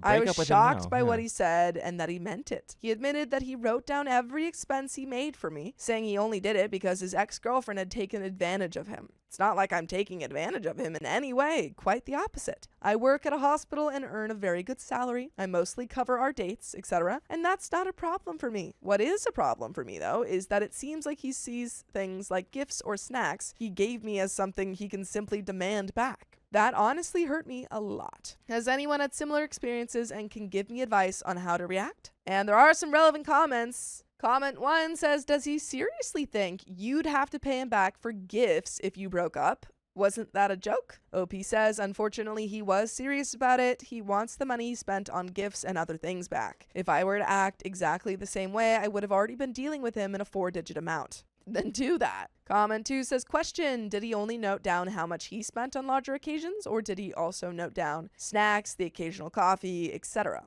If the former, I don't find it alarming. I know many family members who generally note such expenses. For example, how much they received as a gift from person XYZ for their milestone birthday, and then they can give back a corresponding amount on similar occasions. I do that sometimes too, and note it as an expense in my budget for the respective month. If the second option is yours, I find it extremely strange and worrying. I would definitely follow up, and if in doubt, not accept anything as a gift until the matter is resolved. Otherwise, it's kind of like a temporary gift. If he's already planning this so that he has something concrete to use against you in the event of a breakup, then he's probably not ready to really commit to someone yet. OP says, unfortunately, that means everything, be it a bag of gummy bears or a coffee he bought me. So far, I've never received anything larger from him. It's often been limited to a bouquet of flowers and snacks, so it shocks me a lot. Yeah, I mean, if he spent 280 euros on you, he definitely isn't buying you anything large. OP on her boyfriend's finances.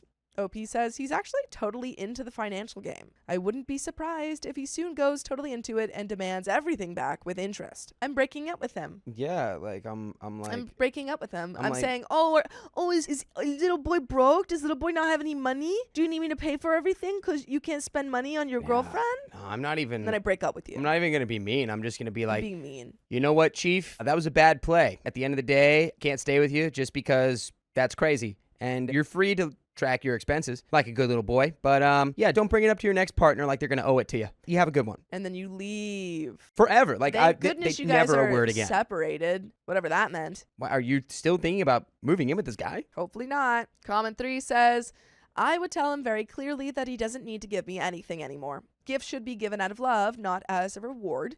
And to bring joy to others, we don't even discuss the price. If you move in with him, he'll calculate how much electricity and water you've used, how much you eat, including weighing it, how much dish soap and toilet paper you use, fuel consumption, and car wear and tear when he drives, payroll for household help when he tidied something up or cleaned something for you, and then at the end, there'll be this bill when you split up with payment terms and interest or what. OP says, my birthday is next week, and I've already told him I'm politely declining everything. The thing is, he suggested that because I consume more than he does, I should also pay more. I've also dismissed such comments as a bad joke, but he's serious. None of this is a joke. During the breakup, too, you also just need to hit him with the, yeah, again, Chief, bad move, we're done. Also, don't expect any of this to be paid back to me, but here's your itemized list. Yeah. It's 3,000 euros. Mm-hmm. Have a good one. Bye. Comment 4 says, if he's actually serious about it, I'd cold-bloodedly make a list. I read that you'd already be in the 4-figure range with him. Next time you're paying for your meal, just casually say, okay, now you're only about X euros in the red in case of a breakup. And I would take that as an opportunity to talk to him about this topic because WTF. His gifts are basically bonds that you have to pay back at some point. I've never heard of that before. Then he should just stop giving you presents and pay back the difference first. From then on, everyone pays for themselves. Everyone will only breathe the same number of breaths per day in your shared apartment. Communism. And you'll also need separate water and electricity meters. I'm truly sorry for phrasing this so sarcastically, but I find it incredibly disrespectful of your boyfriend. I understand his motives, but gifts are effing optional, and you're not his ex. I hope you can clarify this. OP says, I have dismissed his comments as bad, but now that I know that he means it seriously, I'm very shocked. I also do not understand why anyone would expect anything in return for a gift. And has OP given her boyfriend anything? OP says, I paid for almost all of his dates so far, regularly give him attention without listing it, and when I think about the total, I'm already in the 4-figure range. He's just stingy and resentful when it comes to his ex. And there is an update, folks. All of those comments are wrong because none of them said break up. Yeah. And that's the only answer. Break up. Yeah. You say, big man. Big man. Big man. That was a bad move, big man. And you go ahead and send that invoice to my accountant so we can pin it up on the fridge and laugh at it.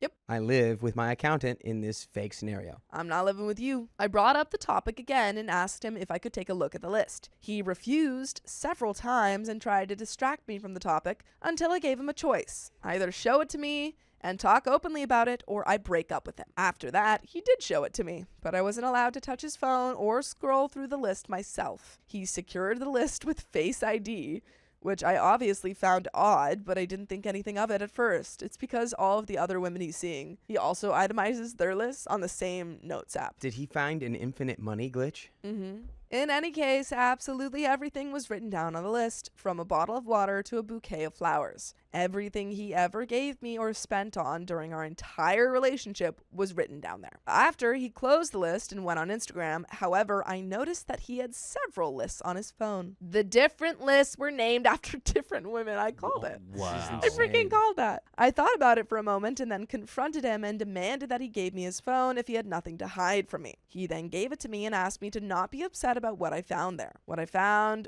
was 3 more lists named after the names of 3 other women, and they also listed every expense my boyfriend had made for them. Things like shopping, underwear, and even restaurant visits were noted there. Maybe they're just coworkers. Maybe. Coworkers need underwear. Maybe. I knew immediately what was going on and told him I was breaking up with him and immediately punted him out of my apartment. But I know that you guys can listen to full episodes of stories just like this. Just go to Spotify, Apple Podcasts, or iHeartRadio and search up OK Storytime. But there is a little bit left to this story. Do you have any final thoughts? You did a good one. You got him out of there. Yeah, he was a Yeah. cheater, and I think we literally actually called it perfectly. I think this is his girlfriend pyramid scheme. Girlfriend pyramid scheme. You too can be 300 euros richer forever. Forever. But you just have to be You never emotionally have to pay bankrupt. money. Yep. You only have to pay $300 once, and then every girlfriend can have $300. Yes. Apparently, he cheated on me through our entire relationship. He admitted that he'd been seeing another woman regularly for a year, but said it wasn't physical, which I didn't believe. I hope I've learned from this and will look out for these warning signs with my next partner. And comments says, one thing you can give your friend credit for is that he keeps track of his expenses. He probably also used finances.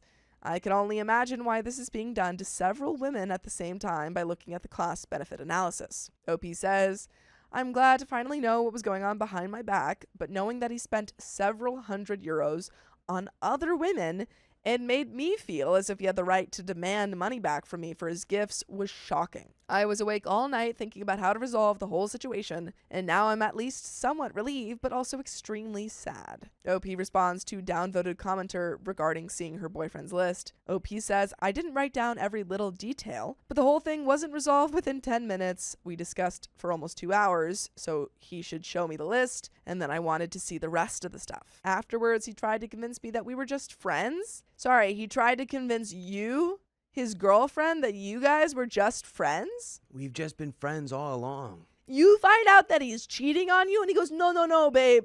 You don't understand. We're just friends. You have to understand that if you're going to make the 17-layer girlfriend MLM pyramid work, you gotta gaslight. Have to gaslight at an audacious level. It doesn't work otherwise. Wow, he had been trying to contact me constantly via WhatsApp to convince me that it isn't the way I think it is, and now he's actually demanding money from me. Comment 2, has he tried to demand a refund from you now that you're broken up? Opie says, unfortunately, yes. But folks, that's the end of that story. I'm no longer interested in marriage because my boyfriend took too long. You snooze, you lose, buddy. I, 33 female, have been in a 10-year relationship with my boyfriend Carl, 33 male. After the first year of our relationship, I made it very clear that I intended to be a wife someday. By the time I was 28, I started to remind him of my goals and expectations, and Carl told me that while he knew he wanted to marry me, he just wasn't ready yet and didn't like how I was pressuring him and called me controlling. Eventually, we broke up, but 6 months later, we got back together and even moved in. By the way, this comes from user DeviceKnown4500, and if you want to submit your own stories, go to the r/OKStorytime subreddit. I'm Dakota. I'm Angie. And I'm Keon. Looking back on it now, I realized that that wasn't the best decision, but I was so emotionally attached to this man and felt so invested that I was willing to go back to him. Carl and I have now been living together for 4 years, and while I stopped being happy about it after the first 6 months, living with him isn't a bad experience. Plus, I always thought that us getting married was just around the corner because he said he was ready to commit to me, but he wanted to wait for the right time because I deserved a perfect proposal and a more stable husband. I've been going to therapy for the past 2 years and recently had an epiphany. Since childhood, I have always wanted a wedding, but never really gave much thought to being a married woman 24/7 and what that would mean. Given my country's shift in politics and new laws that politicians are trying to pass, I realized that not only am I fine with never getting married, but I'm starting to lean more into no longer possessing the desire to do it. Since then, it feels like I've been set free in a way and started focusing on myself. One of the major things that I've done is tell Carl that I'll no longer assist with babysitting his nephews and niece, and instead focus more of my time into getting certified in something to increase my earning potential and just relaxing. Carl seemed nonchalant about it at first, but then said that we needed to have a sit down when I sent Carl's mom and his brother a text that they had 3 weeks before I stopped helping out completely. Carl said that while he understands my desire for more personal time, It's important to be there and sacrifice for family. I told him that he could switch around his own work schedule and help with the kids, since they're technically his family. And he said that the children love me and that one day they'd be my family too once we were man and wife. It was in that moment that I told him I no longer desired marriage. And while I gave my reasons, Carl still took it as me wanting to break up with him and or thinking that he would make a terrible husband. That is not the case at all. But he's starting to lash out and get suspicious, and I just don't know what to do. How can I get my boyfriend to see that it's me, not him? I don't believe he wants to get married. Or if he does, it's like, I don't know, he's waiting until maybe his earning goes up or his financial stability goes up. I don't know. Yeah. I would need to be like, so why didn't you marry me 5 years ago, 8 years ago, 7 years ago, 2 years ago, Right. 1 year ago? Why haven't you married me? Why didn't we get married? What are you hoping to, because if he said that he wanted to be like in a better state to be able to do that, like what is he waiting for? What are his goals? Yeah. And then you can just be like, look, I've just been going to therapy and I realized I don't need to get married. I don't even really want to get married anymore. Yeah. It has nothing to do with you. Probably took 10 years to marry me. I would have realized the same thing. Okay, so things were a little tense over the next few days because we were either fighting or just not talking to each other. He even moved into the spare bedroom one day and he stopped giving me money for his share of the streaming services that we both use and I technically pay for. I even got to meet his mom and brother for a little bit. Then, once Valentine's Day was right around the corner, he did a complete 180 and started speaking to me again and even apologized for his initial reaction and seemed really receptive to hearing my reasons. He then told me he planned a special day for us the weekend after Valentine's Day, which I was delighted to hear. On the day of, I woke up to him gone, but with breakfast laid out for me and a text message saying that there was a work emergency and that he had to go in for a couple hours and told me to go meet him at the movie theater downtown by 3 p.m. I thought, cool. I chilled for a bit, then got ready and headed out. By 2:55 p.m., I sent him a text message asking where he was and responded by saying he accidentally typed the wrong time and that the movie wouldn't start until 5 p.m. And he meant was that he wouldn't be able to leave work until 3 p.m. He's had a case of fat fingers and butt dials before, so I initially didn't think much and just decided to go walking around by the outlet mall close by to kill some time. Then I got another text saying that he'd changed our online ticket reservations because he was still stuck at the office and to just chill until 7 p.m. This time I grew suspicious, but instead of calling or texting back with questions, I just gave him a thumbs up and sent a selfie of me at one of my favorite stores, then started to drive back home. Normally, getting back to our apartment from the downtown area where I was at around this time of day on a weekend can be a bit of a challenge, but today traffic was decent. Then when I pull up to the complex, I see a moving truck. No big deal. January, February is when a lot of people have moved out or in before, so I understood. Why did I see some of Carl's friends near the truck? Why did I see some of Carl's friends moving the couch that I paid for into the truck? What is happening? What is happening? He's stealing her stuff. Ooh, he's stealing. Ooh, he's stealing.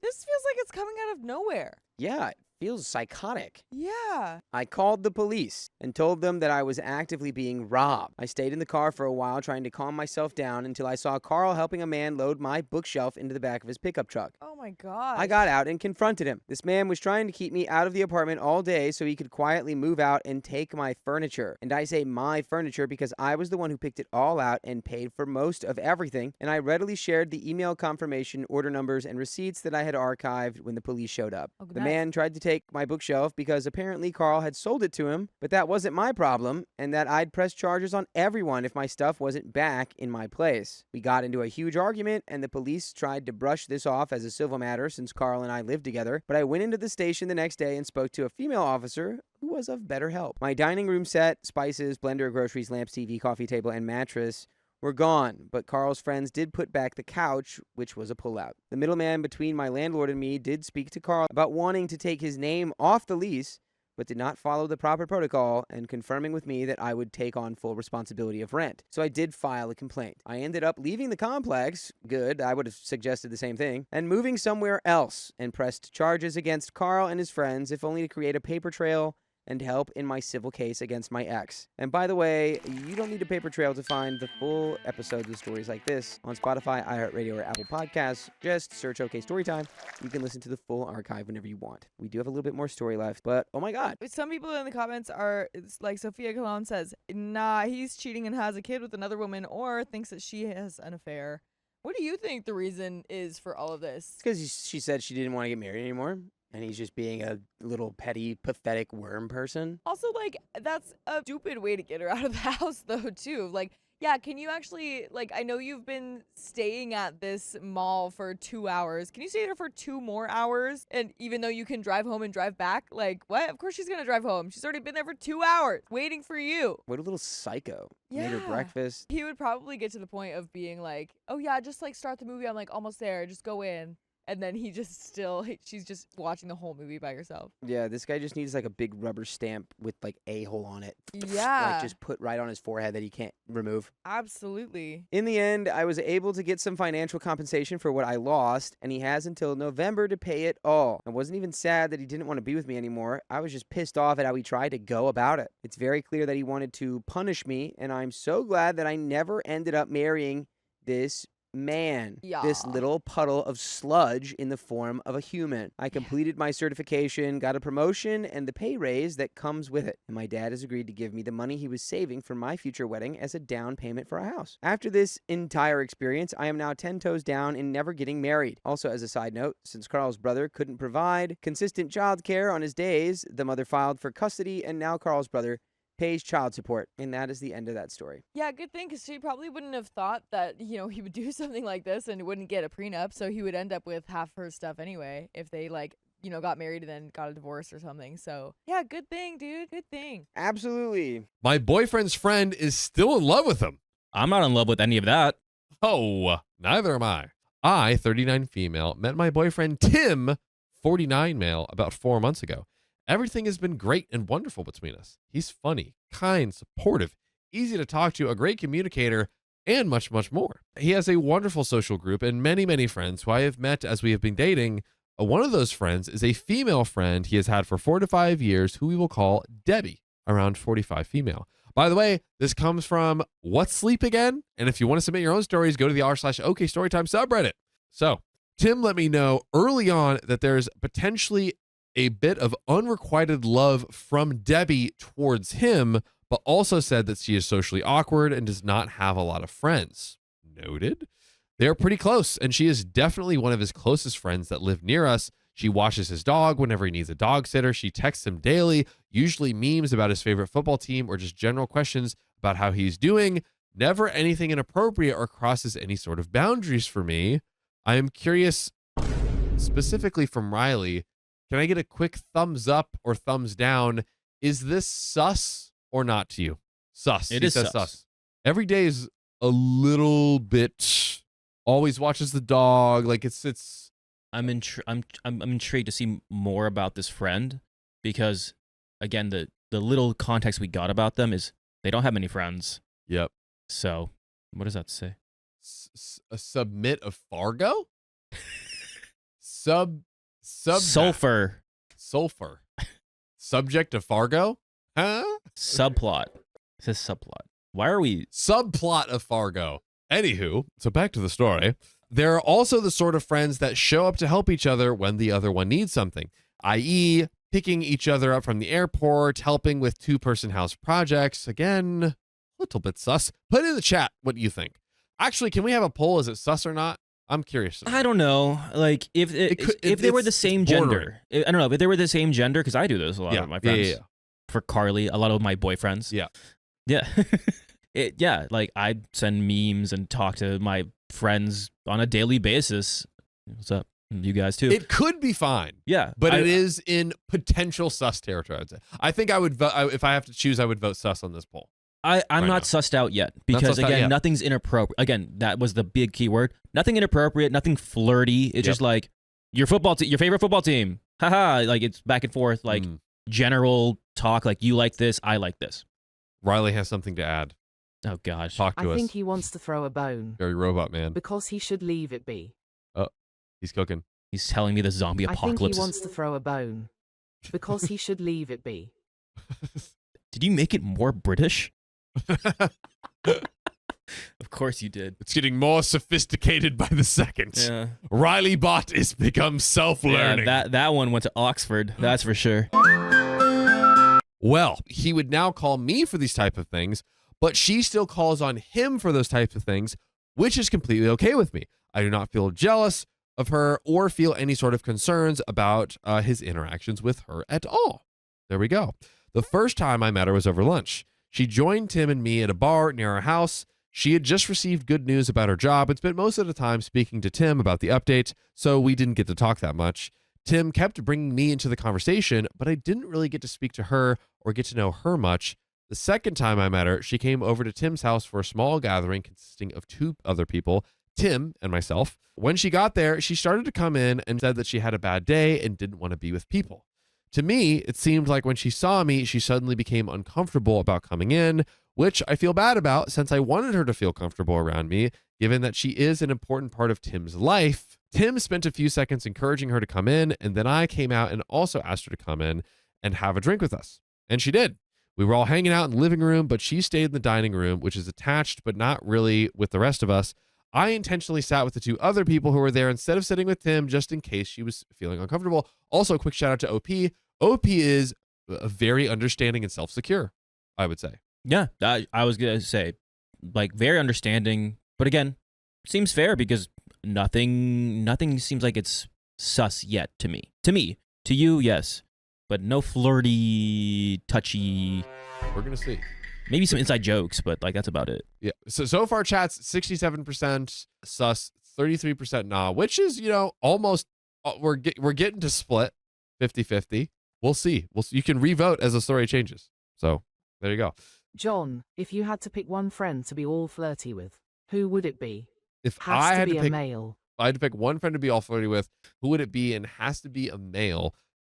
See, Dakota's smile, Keon's cakes, Riley's dude, Riley gets these looks sometimes. Like when his specifically when his hair gets perfectly coiffed, and I do like the chin strap, maybe because I may or may not have influenced it during our Bali trip, may or may not be. It's got to be all of you at once, honestly. It's just got to be. John, you have to pick. Give more context for the fan fiction. And Sam is so strong without even trying, dude. It's crazy, dude. His physique. I mean, he's insane. I shouldn't say he's insanely active, but he doesn't hit the gym all the time. And his physique is insane for that. God, say someone's name, John. Now we're all pissed at you. People ask if I'm a boob man or an ass man. I'm both, so I'm gonna go with Keon. You're a boob man. I am, but it's both. What are we talking about? He said me.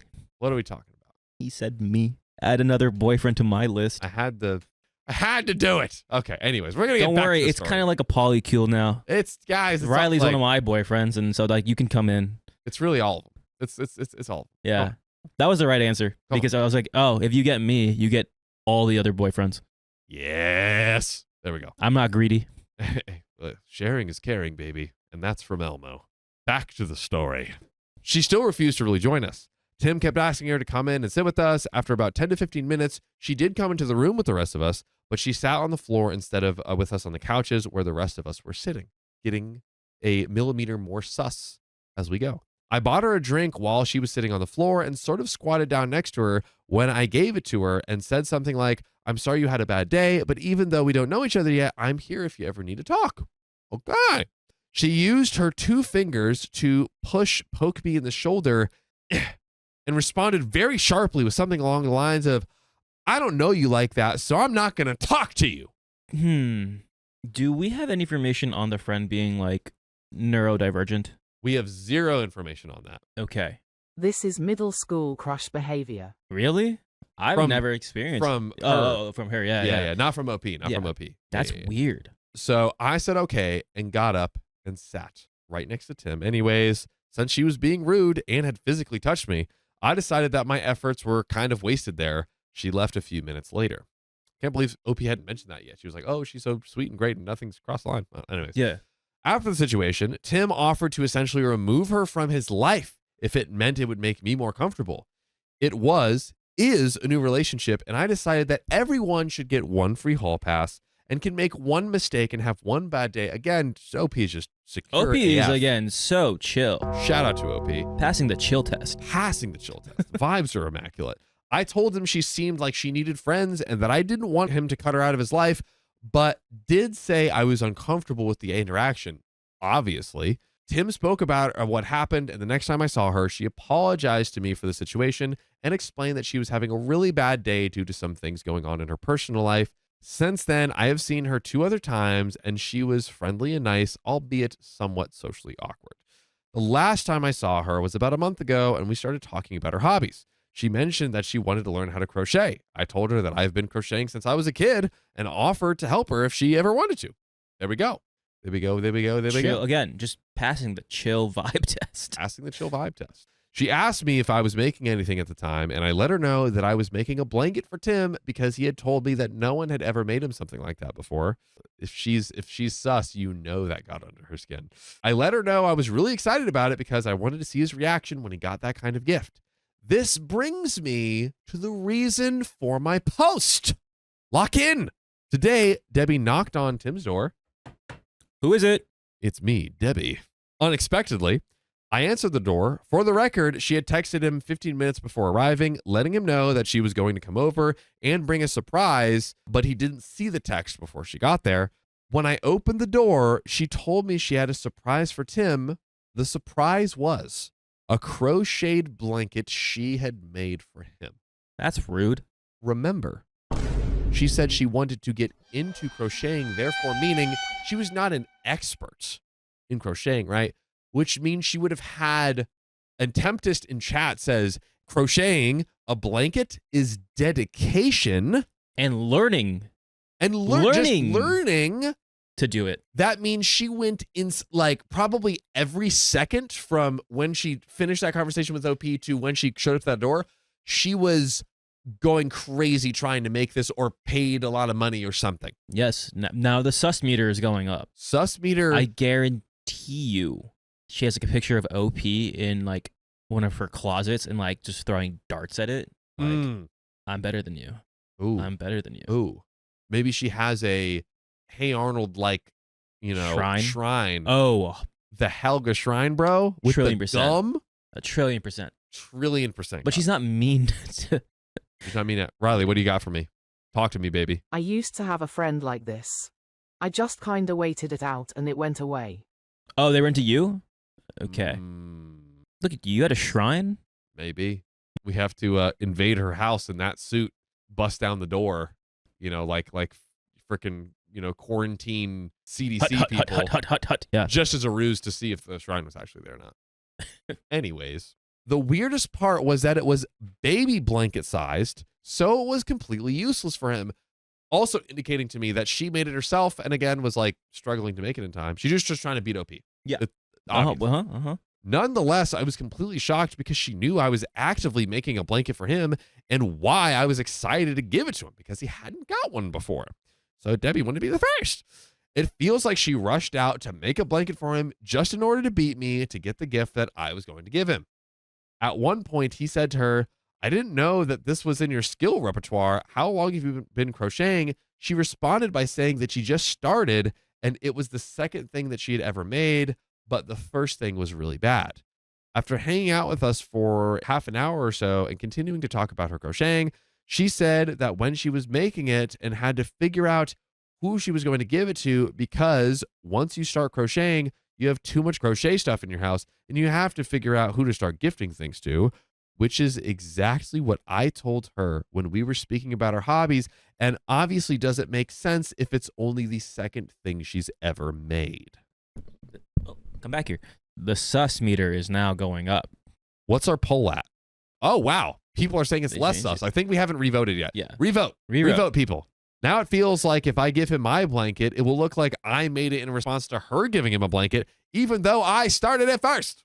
I'm not sure how to address the situation without seeming petty or like I'm making drama out of a gift she gave him.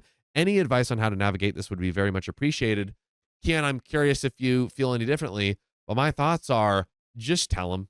Just tell him. No, that's what I was going to say. Like, hey, she's again, because he did say to OP, if she makes you uncomfortable, I will cut off that friendship. You're right. To make you more comfortable. You're right. And yes. If somebody did this where I'm like, hey, I'm making Carly some stuff that, it's homemade, and like one of her friends just did it out of the blue, all whimsy, just to beat me to it. I'm like, I didn't like that. Yeah. That was weird. Yeah. But if a friend, surprised with or like has had a gift or something, If it's a gift, but if it's the same thing as like, oh, I'm really exactly. into, I don't know, I can't think of anything, pottery. Yeah. And like, they're like, oh, I took a pottery class for the first time yesterday, and I wanted to like make a pot. Like, here's a pot for Carly. Yeah. Not even for myself. You're like, here's a pot for Carly. I'm like, okay, all right, buddy. why are you doing that? Why are you doing that? Yeah. We have an update. I ended up speaking to my boyfriend about it. Very good. He agreed it was completely weird and not appropriate for her to do. He ended up sending her a text message saying that he learned she was aware I was making him a blanket and that her gift therefore crossed boundaries and was not appropriate. She responded to his message by saying that she had no idea about the fact I was making him a blanket, lies, and said that he could give it back to her or throw it out, and said she was, quote unquote, so sorry. Before he could reply, she called him and was sobbing on the phone. She said again that she had no idea that I was making him something and told him to just throw the blanket away because she didn't want to cause conflict. And that's wrong. This is getting worse and worse. That's false. Yeah. I think he believes her emotional reaction to be genuinely upset over a misunderstanding, while I feel like it's more of an emotional reaction to shift the focus of the conversation. And I agree. Mm-hmm. After they got off the phone, he messaged her and told her that he didn't mean to upset her and he understood it wasn't her intention to rush out a blanket before I finished mine. She responded to him by saying, again, he should throw it away. He said he wasn't going to do that, and she said that next time she is there, she is going to take it and throw it away because she didn't want her nice gesture to be a source of conflict. She then told him they need to have an honest conversation with each other eventually, whatever that means. Sus. By the way, you know what's either never sus or really sus, depending on what you like? That's crazy.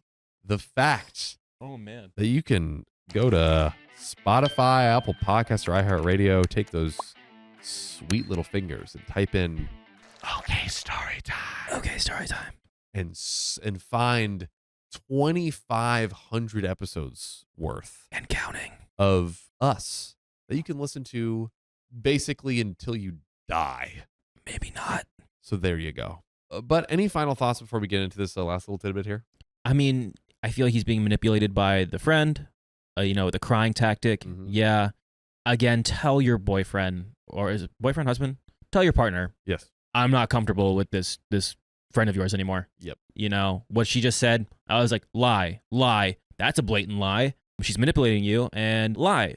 I say, go have this meeting, see what she says, and then take that information and still be like, even if it's positive, and be like, I'm not comfortable with this chick anymore. Please cut her off. Yep. I agree. I freaking agree. We'll see if that happens. So Opie says she also said she had no idea she was making a mistake and that she doesn't want to make these kind of mistakes in the future, and asked him to please help her. Okay. He's out of town until tomorrow night, so the conversation is kind of paused for now until he's back. I tend to err on the side of giving people the benefit of the doubt, but none of this is sitting well. That's the end of the story. That's it? Unfortunately. But OP, I think you already gave her the benefit of the doubt in the first half of everything that happened. And now we've reached a place where the benefit of the doubt is no longer applicable because she did all those super weird. It's super weird now. I gave her the benefit of the doubt. Debbie wants your man's. She's going to give him a little doll. I'm like, this is you. Right? I made you. I made it. I kiss it every night before I go to sleep. I love the doll. The doll. Ugh. But that's it. I want to know what they talk about. Right? Yeah, what's give us- this? We have to talk. Another update. Let's find it, please. But that is the end of the story and the end of this episode and the end of the stream. Oh my God. What a day. What a freaking day. Take it away. All right. Well, if you love us, make sure to subscribe. We love you. And see you tomorrow.